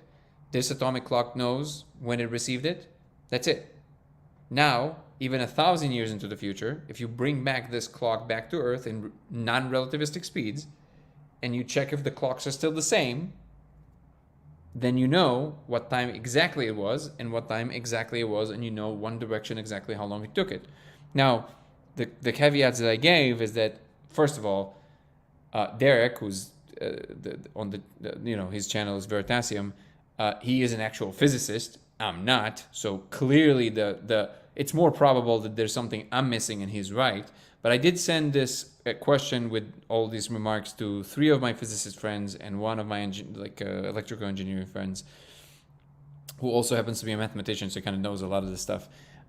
So we'll see what they say. But I am pretty convinced that even if you don't talk about the halving, even if you only talk about like small changes, the postulation that you think that the departure from Occam's razor to such a degree, just because we can't for sure know that, there's infinite number of things in the universe that we assume that they're so in the laws of physics that we don't question, because we kind of rely on the idea of symmetries in nature to do anything. So if you're going to want to postulate that for some reason one side of the universe is allowing light to move in a different speed than the other direction of the universe, what you have to do from a scientific point of view, especially from a physics point of view, is to describe a mechanism, or at least a proposed mechanism, by which it's doing that. Unless you're doing that, you're literally talking about magic. And then it's just like, there's no reason to do so. That's my contention about the whole thing. So I guess I could break it down much faster than I thought. What kind of change personalities? Wait. Oh, dude, it's a whole tangent. I don't know if I have enough energy for the change personality right now. Sorry, I did that on the chat before. It was wild, but we'll talk about it when I have more energy to talk about it. If it happens today, great. If not, I'm glad you loved the story, beloved. Do you think when he is seeing glitter, it could be the person's aura? No, I think aura is different. I think sometimes I can see a little bit, like I feel like, because people say, it's kind of like a little outline of energy. The glitter is different. It can kind of be, it's literally like if you hit your head, or you got up too fast, right? And you see a little bit of kind of like, it's kind of like that, but not exactly like that, because it's much more realistic. It's kind of like literally like little lights. And thank you, Niche. I appreciate you. You love my thoughts, and my YouTube channel's name is Dango Thoughts, so you should check it out. Huh? Look at that plug. Look at that segue. No, thank you. I appreciate that. Not sure if... Oh, hold on. Dan Sherman's Above Black reveals his training by the NASA as an intuitive communicator, where exotic tech unlocked his telepathic abilities to communicate with aliens on the project Preserve Destiny. NASA? Oh, NSA. Well, listen, for dyslexic people like myself, NASA and NSA are the same organization, all right? Not sure if you remember me telling you about that book I read like 20 years ago. Was interesting. He didn't turn into a black guy, though, I don't think. Wait, 20 years ago? How old are you? I thought you were like 18. Elysium says, not sure if I'm accurate here, but you mentioned some kind of light bending observed by your girlfriend. This seems like a strange observation. If possible, can you talk about it? That is actually a really good point, and it will require a lot less energy from me, so I will talk about this. NSA, not NASA, National Security Agency. Yes, I know. Looks the same. What are my pronouns? Don't care. That's my pronouns. Uh, I know play on word. Nice niche. Um, Not sure if I'm okay. So what happened when the console just appeared the first time? This is actually a very important data point. And I think the reason I don't talk about the console too much, even though I put out that one video and I'm working on another one to talk about the specifics because people ask me to, but the reason I don't usually talk about it too much is because I myself don't put too much stock in what other people say. That's just me. I think very often, much more often than not, we are confused about what in fact is going on. So even if somebody isn't, it's very difficult to take their account on board because there's so many unknowables. There's so many variables that they might either they're confabulating or straight up lying or just don't understand. There's so many reasons as to why not accept what somebody's saying, right? This is why I'm not big on trip reports that make too much of themselves. So like trip reports for the fun of it, sure. But trip reports that talk about things seriously, like I met this guy in the Galactic Federation and they said A, B, C, and D. It's like, dude, get out of here. Like, who cares? Seriously. That's me. That's me. Okay? Even though I'm saying all the crazy shit that I'm saying, I don't want and I don't expect anybody to accept what I'm saying because it doesn't make sense to me. This is why usually I don't talk about what only I can see. The laser, anybody can see. This is why I'm talking about it publicly. All of that being said, when I saw the console for the first time, I was standing in my kitchen, and my girlfriend at the time, now fiance, was standing to the left of me. I saw it for the first time. I couldn't believe what I was seeing. Now, to people who've experienced the molecule, you would know that even though it's crazy, things still look a certain way. Like you're now entering the molecule space, right? People who never experienced it know that when you're doing these things, yes, things are very realistic, but they're still realistic within the bounds of what they are. Does that make sense? They still have a signature that tells you that you're now in that space. And it's almost like, well, let me think of a good example from regular life. Okay, if it's going to be a weird one, but it might deliver the point. When you go to a kid's birthday party, and when you enter into a goth club, you would never confuse the two, right? Like the second you enter, you're like, oh, okay, I know what this is, and I know what this is. So it has a tone. There's a lot of elements, but it has a tone. So these molecules, they're the same. Each and every one of them has a tone. And if you're experienced as I am with these things, like I have like thousands of entries into the space under my belt, you definitely know what the tone is. And what I saw, I've never seen before, and what's more, it was clear to me that that's not. At least I've never seen anything like this, right? It was. Imagine like and in the video of the console, if you watch it, I have a rendition. I have like a 3D rendition of what it kind of looks like. It's very similar to like the main body of what it actually looks like. So if you watch the video, you'll see what I mean. It's like very realistic. It just appeared in the room. There was just like an egg-shaped thing that just appeared in the room, and I'm watching this, and I think it's the first time in my life that I can use the word flabbergasted without being hyperbolic. I was truly flabbergasted. I was just like, I couldn't believe what I was seeing. And the thing just started opening up slowly, and menus came from the center. Well, actually, a podium came from the center. But then I noticed there was like other pieces on the floor that just like opening up like this. And then my girlfriend at the time, she looked at me and she's like, what? And I go, 1 second. Because I gotta watch this. I was like, I'm gonna tell you in a moment, but I gotta watch this. And then it started unfolding, and then one of the pieces started coming towards me. Not in any aggressive fashion, it's just like opening up, right? So it's like a flower opening up. And there was like, and then one of the pieces like passed by me, and then she jumped. Now she wasn't on anything. She wasn't doing anything. She was just standing there, facing the opposite of me, leaning on the table, eating something. And she's like leaning, and then she goes, huh! And then she jumps. I'm like, what happened? She's like, the bag just flew in my face. So to my right, there was a bag on the floor, like a backpack. And then I connected the dots. Right when that piece passed me, which is in her periphery from here, what was on the floor, the object that was on the floor, went whoop, like to her face, like that. So it warped her visual field. She never did anything. Like she never smoked anything. And I'm like, wait, what? She's like, yeah, I think I'm going crazy. I'm like, no.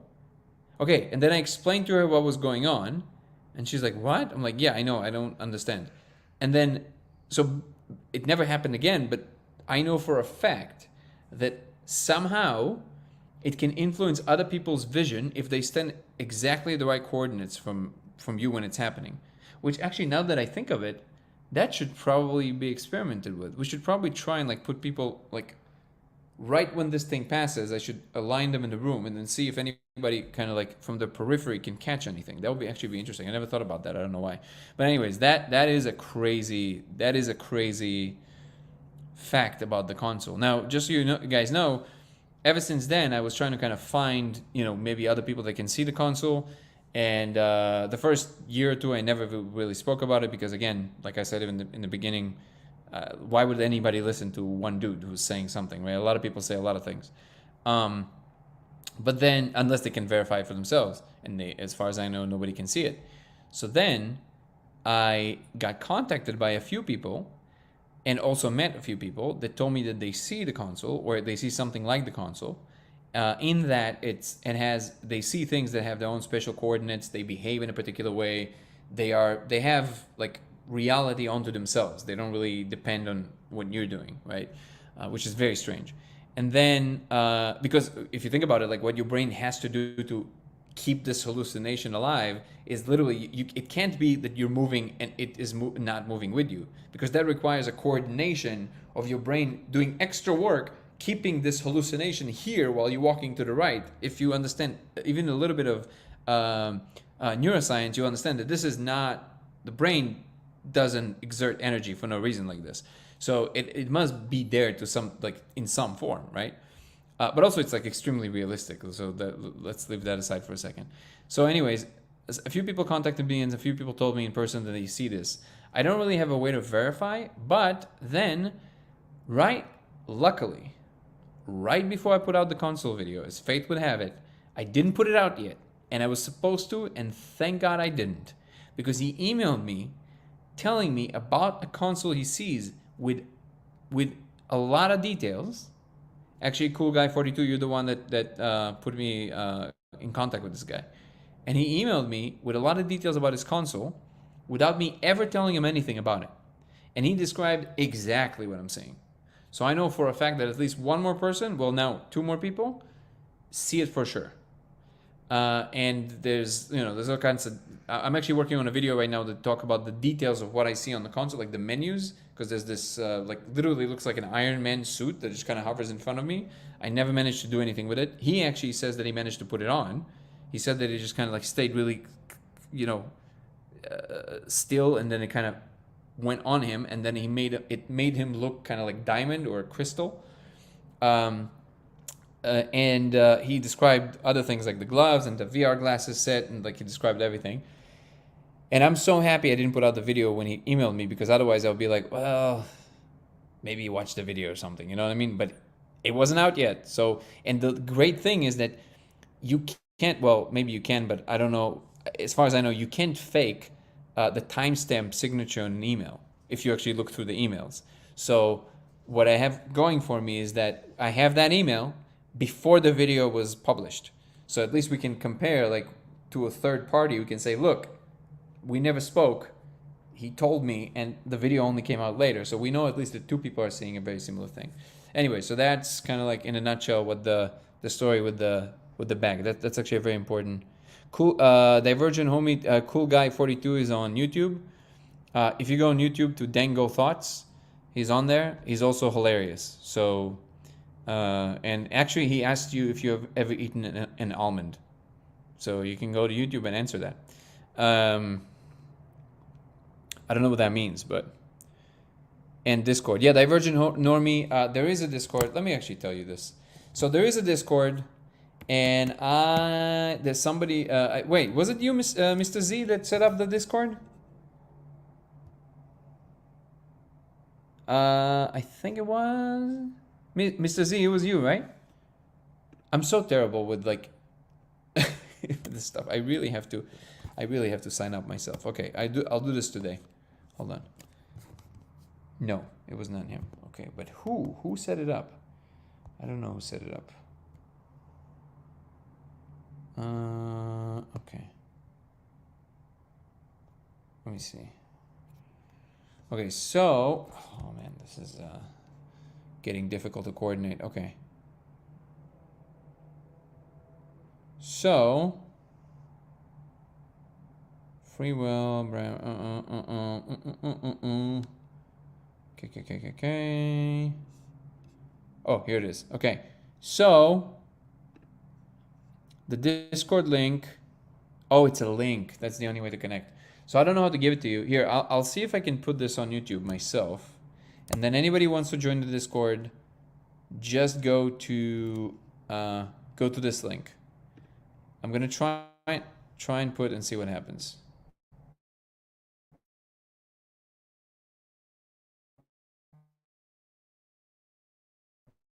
If it's the right link.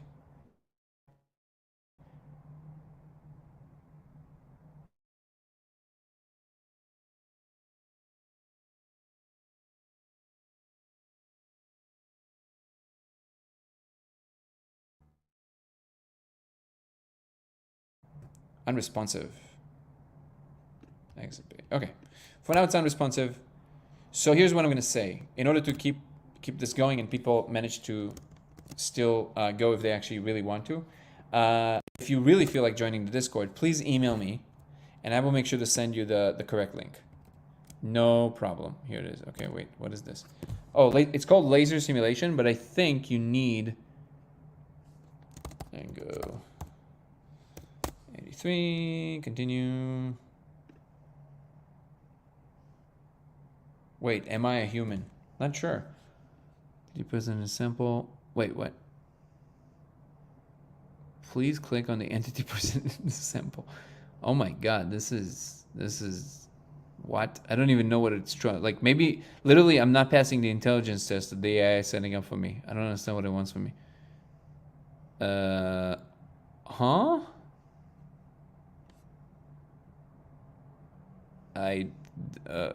Okay. All right. Oh, here it is. Okay. So it is. Jesus. Okay, let me see. Sorry I'm doing this live, but I know I'll forget again, so. And you feel free to email me to lasersimulationx@gmail.com. Oh my god, now I don't remember the email that was there.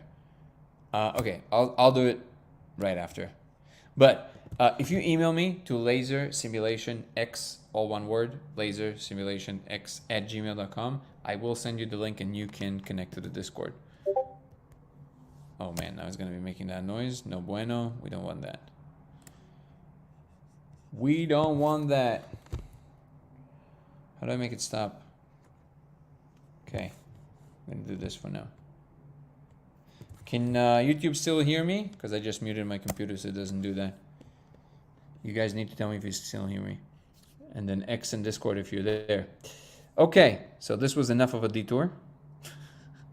Okay, great. No, I know TikTok can hear me, but okay, awesome, Mr. Z, thank you. With the link to your stuff is socials. Yep, amazing. What is the worst thing I've ever done? I mean, I can think of quite a few, man. I was a pretty crazy kid. I was a pretty wild teenager and kid, I can tell you that. So I'm gonna let the past stay the past.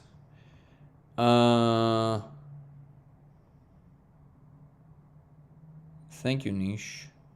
Your chat at the top. Yeah, I don't have that URL yet. Maybe it was a ghost that moved that back towards your girlfriend. Maybe. I don't think so. I think it's something a lot more technical. Do you worry about black van showing up to find you? No, because I don't know why actually. I don't have any concerns. I know for a fact that whatever this is and whomever is communicating is way above the pay grade of anybody on this plane. So I'm not really worried. And I do believe in the natural course of things, and I know I'm coming out of a group. I'm coming from a good place, and I know I'm aiming towards bettering the world and humanity. So if anything happens, we'll deal with it when it happens. We'll see.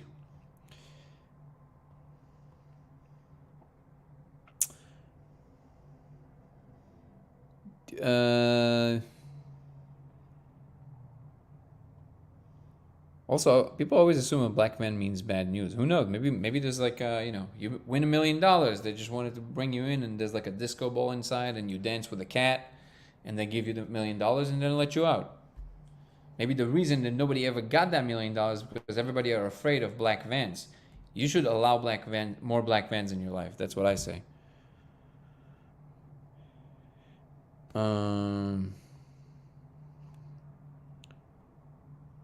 Laser simulation, yeah. Yeah, Nico seems to like that. There you go. Okay, let's see what we got on YouTube. We have quite a few comments.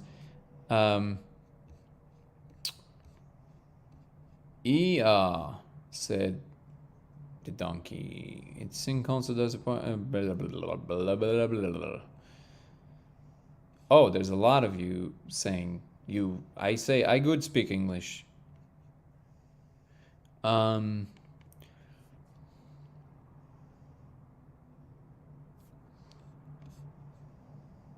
37. Cool guy, you're 37. Holy shit, you look amazing for 37. What was that joke? You look like shit for 18, but you look amazing for 37. Non-fiction story parallels between console, in my opinion. Joke about the black guy are references to personality changing and about. Oh, I see. Now I understand. In the personality changing, one of the things that it changed me into is into a black African American. That was the joke. And that wasn't a joke. That's what happened. And I could feel like everything, including the cultural pain, the connection to rhythm, like all of that. Like I could feel it in my bones. It was crazy. Yes, I understand. Only in the anecdotal evidence, not a strong proof. Yep, exactly. I wouldn't even call it evidence. I would just say I know for a fact that's real and happening, and that's all I can say, and that's it. I don't think it constitutes even a little bit of evidence for anybody. Agreed, Mr. Z. It's a good mindset to discuss stuff.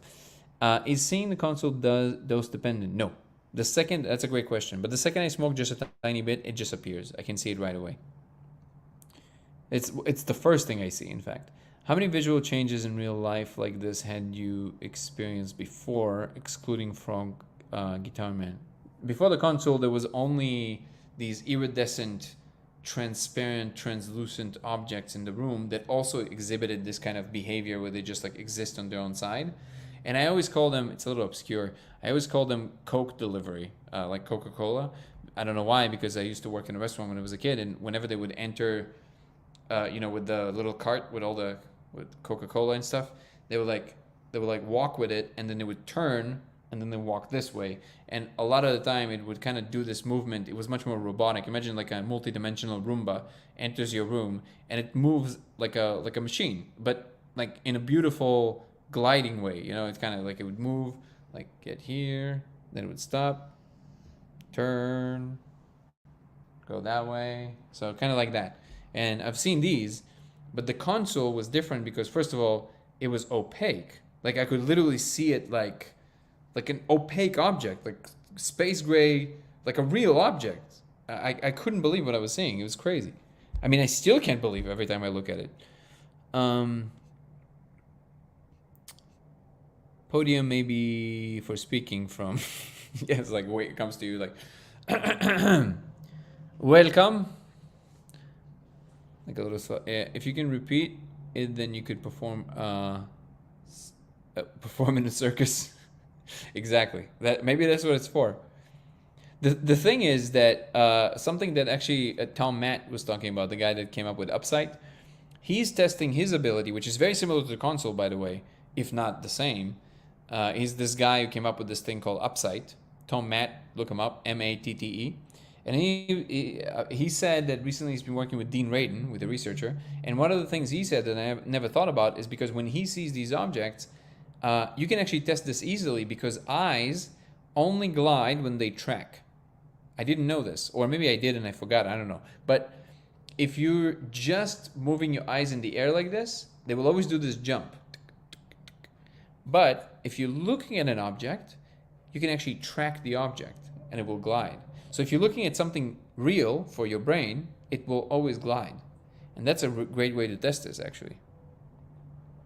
Do you like Alex Gray? Is his art accurate relative to experiences? Ooh, I'm going to offend a lot of people right now. Not even a little bit. It looks nothing like that in my experiences. It's almost like well, okay, I'm exaggerating.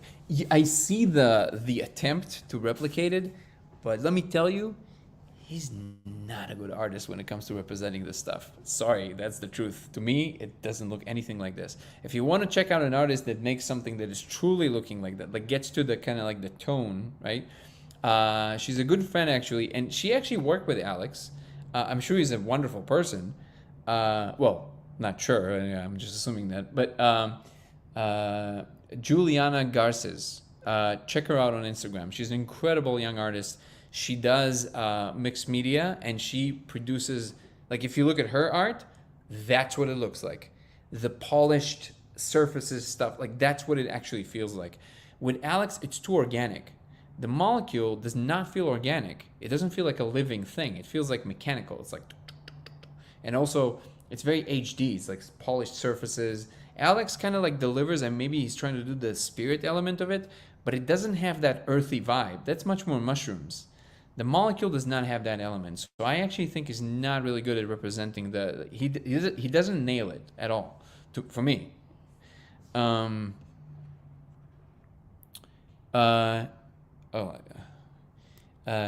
Juliana Garces. Let me put it in the thing.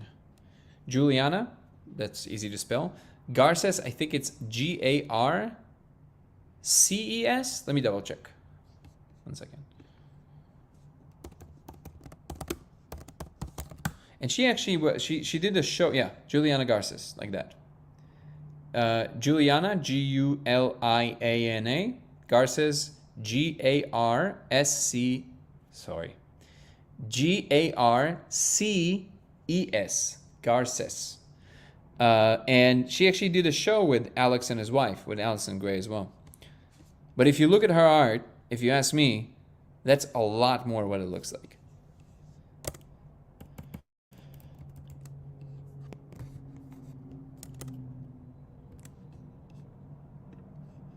There we go. Actually, I should probably bring her on. She's awesome.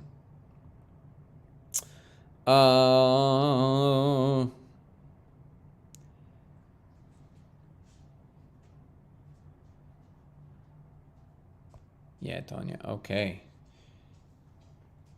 Did I just like my own chat?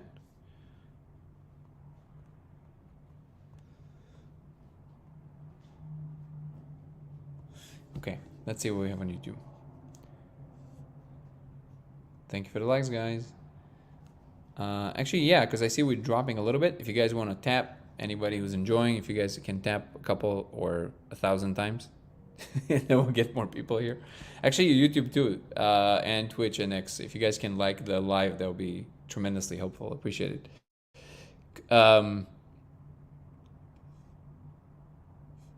Yeah, that's a circus. Yeah, that's a huge data point to test out the periphery. I will ask the other person about it with his wife near him. What other person? Oh, cool guy 42. I didn't see it was you. Thanks. That was the data point I was looking into. You got it, Elysium. Mr. Z says, or on stage as a magician. Could it be that some aliens are experimenting using you for testing? 100%. Before mass release of that technology. Yeah, I'm like kind of like the guinea pig. They're like, irreversible damage there. Sorry, buddy.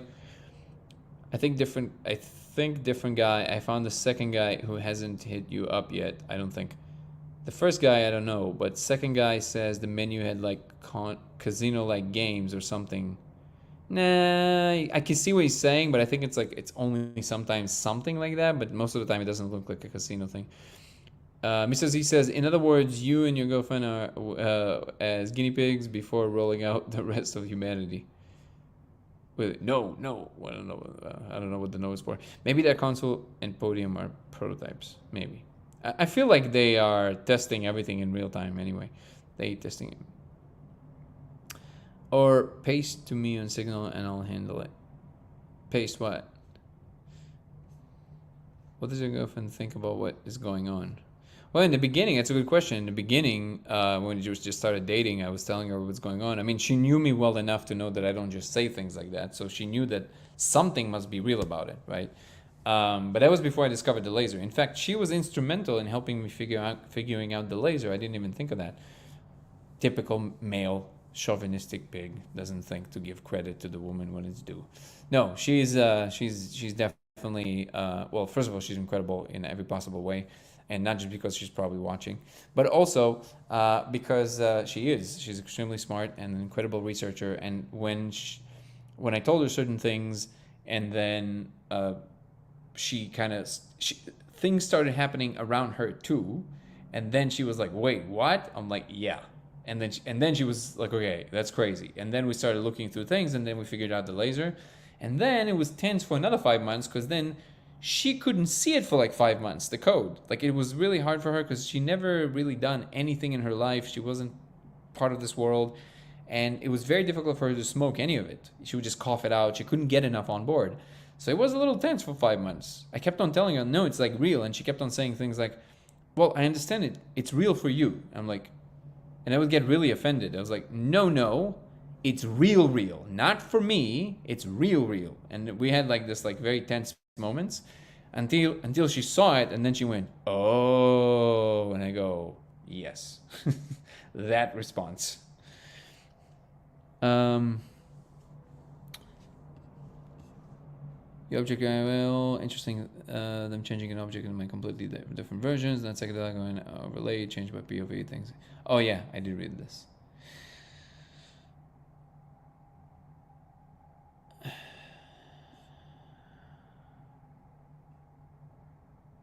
Alex Gray is a weirdo who legitimately had SEX with a corpse. Did that actually happen? You know, I'll be honest with you. Wait, how do I phrase this in a way that I'm not incriminating anybody? So I know somebody who knows them really well, like really well, and that person definitely told me that they're into some really weird things, like for real. Yeah. So I believe that. I don't know if that happened, but yeah, I was notified that they're into some pretty creepy things. I don't know if that, but yeah. And by the way, the only reason I feel, just to everybody to know, the only reason I feel comfortable saying this is because the person that I'm talking about, that I'm referring to, that knows them, I know them really well, and they would never say things that are not true. Like they're just not the type. So otherwise I wouldn't be saying this. Insidious and Salvia Dorio have accurate pics for me. The former. Sorry, I literally don't know what the sentence means. Cool guy 42. Alex Gray has spiritual insides, not a documentary. What? I don't know what that means. Alex had premonitions. Yeah, I'm always suspect of claims of that flavor. Whenever it's about, look at me, I'm special, I have this special ability, I'm like, I don't think so. He legitimately did it, but I'll not derail the discussion. Paste me the Discord link when you have it. Sorry, chat log. Okay, well, hold on. Let me see if it does. Do you guys see this? Or is it going to block it? Let's find out. How was the instrumental in helping you with laser? I don't know yet, but I know it's somehow involved because they literally pointed at the laser with a sleeve, with a special sleeve that they made come out from the console. I was getting frustrated because I couldn't understand what I'm supposed to do with the laser and with the console, and literally the sleeve, like this iridescent, beautiful, kind of like a jellyfish sleeve appeared, and I put my hand in there, and it literally guided my hand like this, and it pointed at the laser. And I was like, oh. I still don't know what it means, but that was awesome. Typical male chauvinist letting his girl get hit with the backpacks while he's high AF in the kitchen. She's off screen right now with pistol aiming at him now. He said now twice. 5 months, he made her ingest one of the most potent molecules we can get our hands on. Boyfriend of the year. Yes, it actually happened. I did a deep dive on it a while ago, and it legitimately happened. Yeah, I believe that. Yep, yep, yep, yep, yep. Oh, interesting. Okay, do you guys see the link that I posted? I don't know if it did.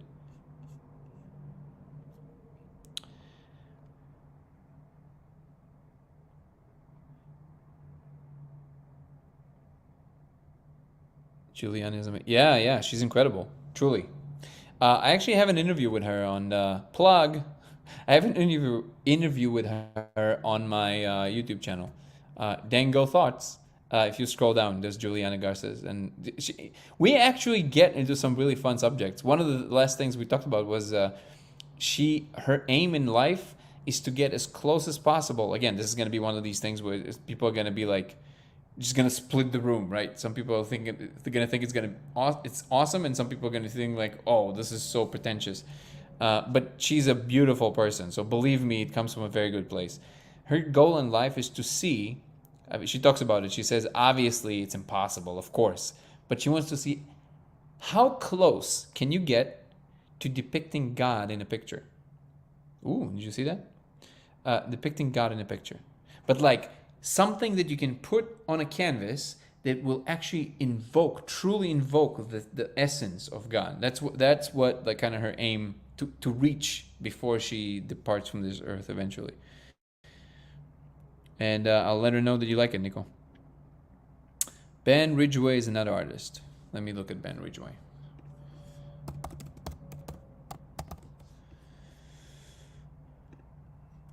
Interesting. Yeah, kind of. I feel like this is more. I mean, it's beautiful. Don't get me wrong. It's really beautiful. But if you're asking me, like, does it look like the molecule? It's more like a rendition of somebody who wants to depict the molecule. Does that make sense? The reason I think Juliana's hit home for me is because of the texture that she creates with the mixed media. She's very specific with the texture, and I think that's the thing that delivers the real. There's another artist from Costa Rica, I think. We got a couple of pieces from him. Here, I'll show you. He's really amazing. Where is it? Where is it?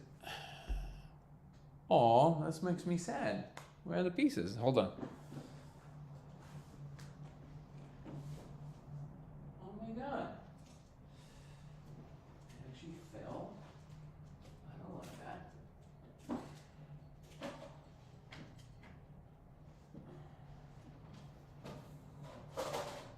Alright. Wow. That's crazy. It actually fell from behind the thing. But he does mostly kind of like Mama Aya. All by hand. Actually, I'm not sure, but I think it's by hand. This is one of his pieces. Wait, let me move it from move the light because it makes it shiny. Here it is. Too much reflection. Yeah. Okay, hold on.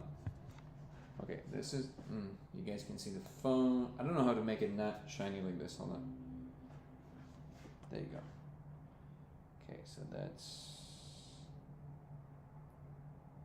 Believe me, in real life, it's much better here. Yeah, it doesn't look great on the screen, but you get the picture. I'm ready to be a dad, see?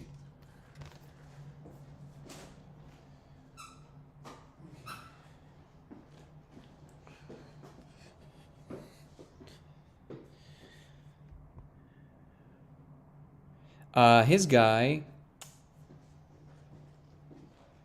His name is. And we met him.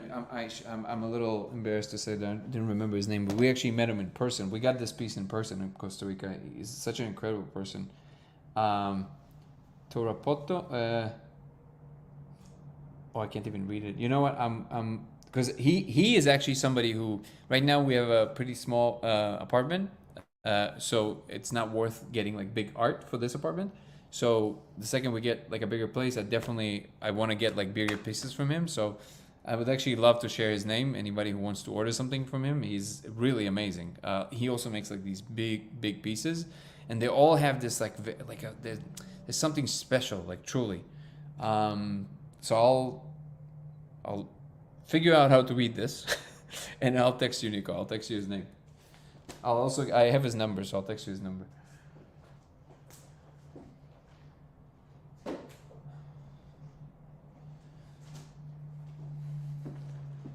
Okay. Your dog's like, he just sits there and talks to himself. Yeah, he's very. Hey, Cosmo. We started with his name being Richard Feynman, and then my fiance's dad is Richard, so he protested. And now he had to switch his name to Cosmo. It's a sad moment, but I think he does.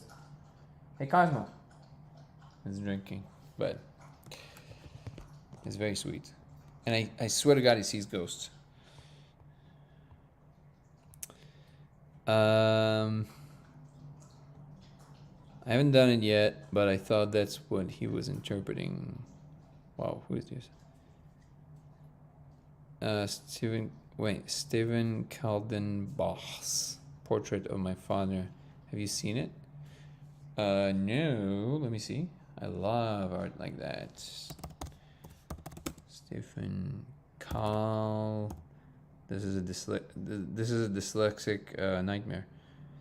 Kaltenbach.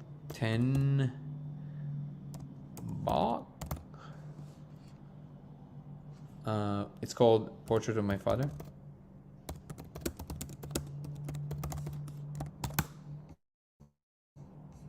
Ooh, yeah, that's powerful. I mean, it has nothing to do with psychedelics, but this is amazing. Wow. Thank you for sharing this. This is amazing.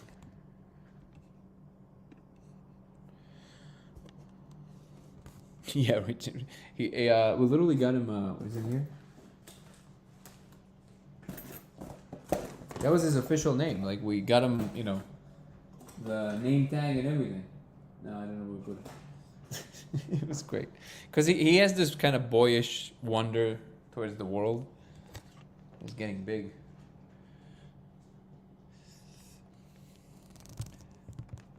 Also, it doesn't matter how often I sweep. It takes 5 minutes for the floor to look like this.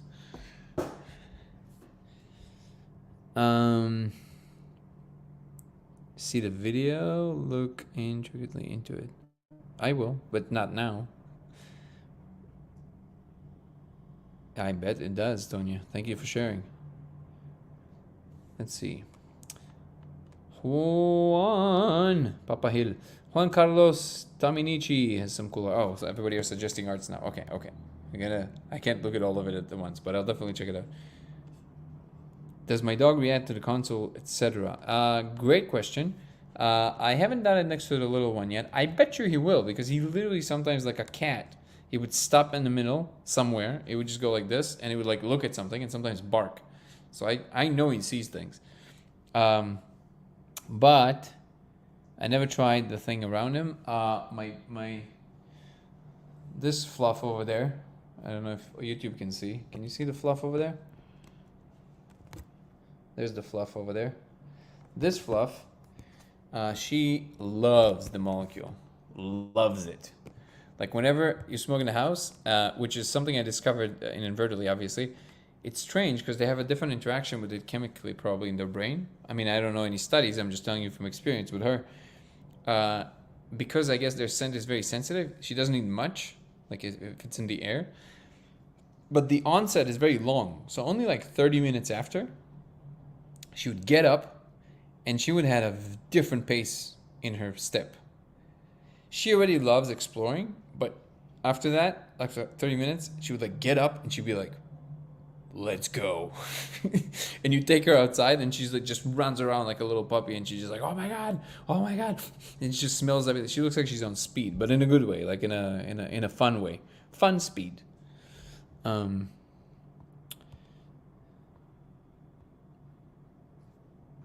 Thank you so much, Tonya.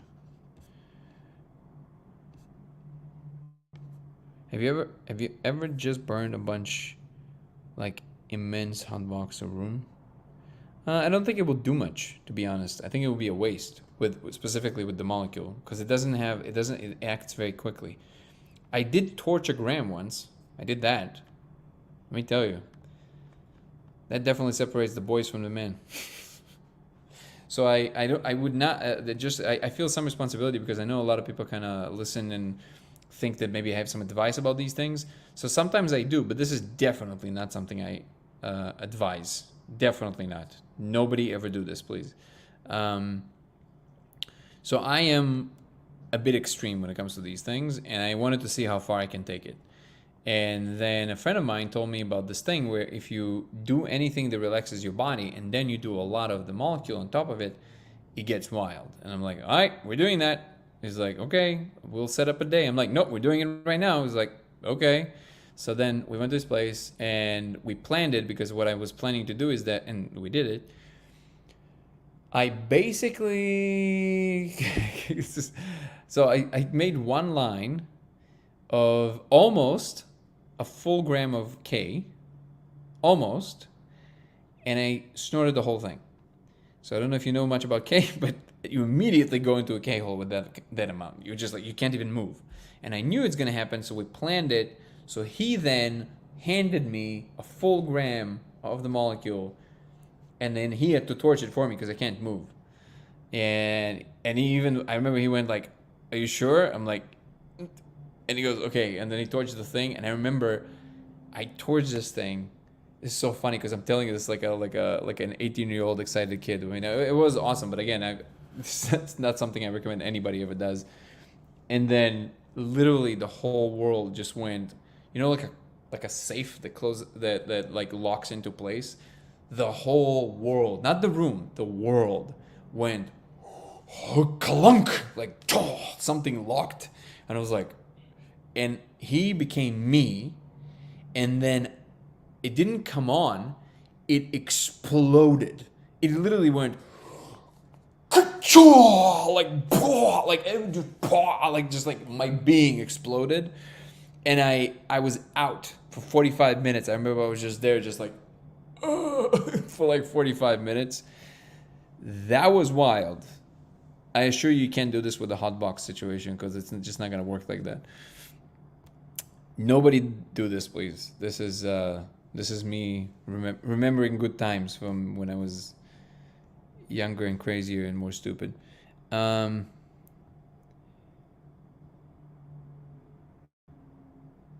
promise you that picture is very psychedelic, really interesting. 10 years of pain into. Yeah, I know. I guess we're using the word psychedelic a little differently here. I know what you mean, but people were asking how much of Alex Gray's art actually looks like the actual experience of the molecule. This picture definitely doesn't fall into that category, right? But I see what you mean by psychedelic because it's mind altering. But that's a different kind of use of the word psychedelic in this particular case. Spill mocha together, that's crazy. Yeah, they actually go really well together, just so you know, in different quantities. So like if you definitely if you do, actually if you are really nervous, and it's a very common thing with the molecule, one of the best things to do is tiny bit, don't go wild, really small amount, okay?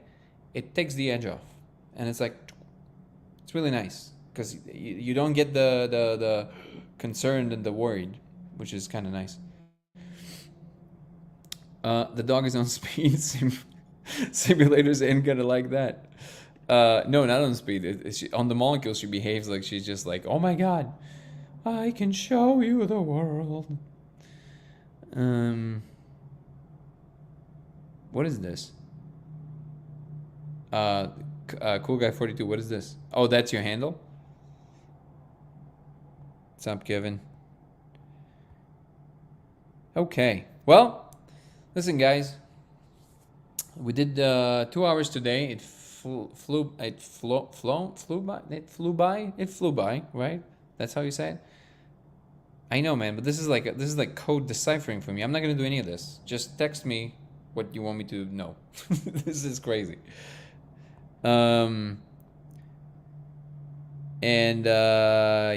so that was amazing. James, how you doing, brother?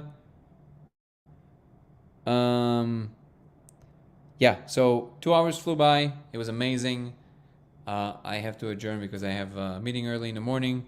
Love you all. Peace and love. Hope to see everybody tomorrow. Check out my YouTube channel, Dango Thoughts. X is Goler Danny, and Twitch, I don't remember. I think it's like, I should know this. Laser X83. I don't know why you would follow me on all of these, but if you feel like you want to contribute to the growth of these channels, then that's what it is. Much love to everybody. Wait, if I say much love to everybody and then peace and love, something very non-creative about it. I gotta think of better ways of exiting. Good night, everybody. Thank you so much, and I'll see everybody tomorrow. Bye. Bye, YouTube and Twitch and X. Love you all. Great night, and have a wonderful tomorrow, and I'll see you tomorrow.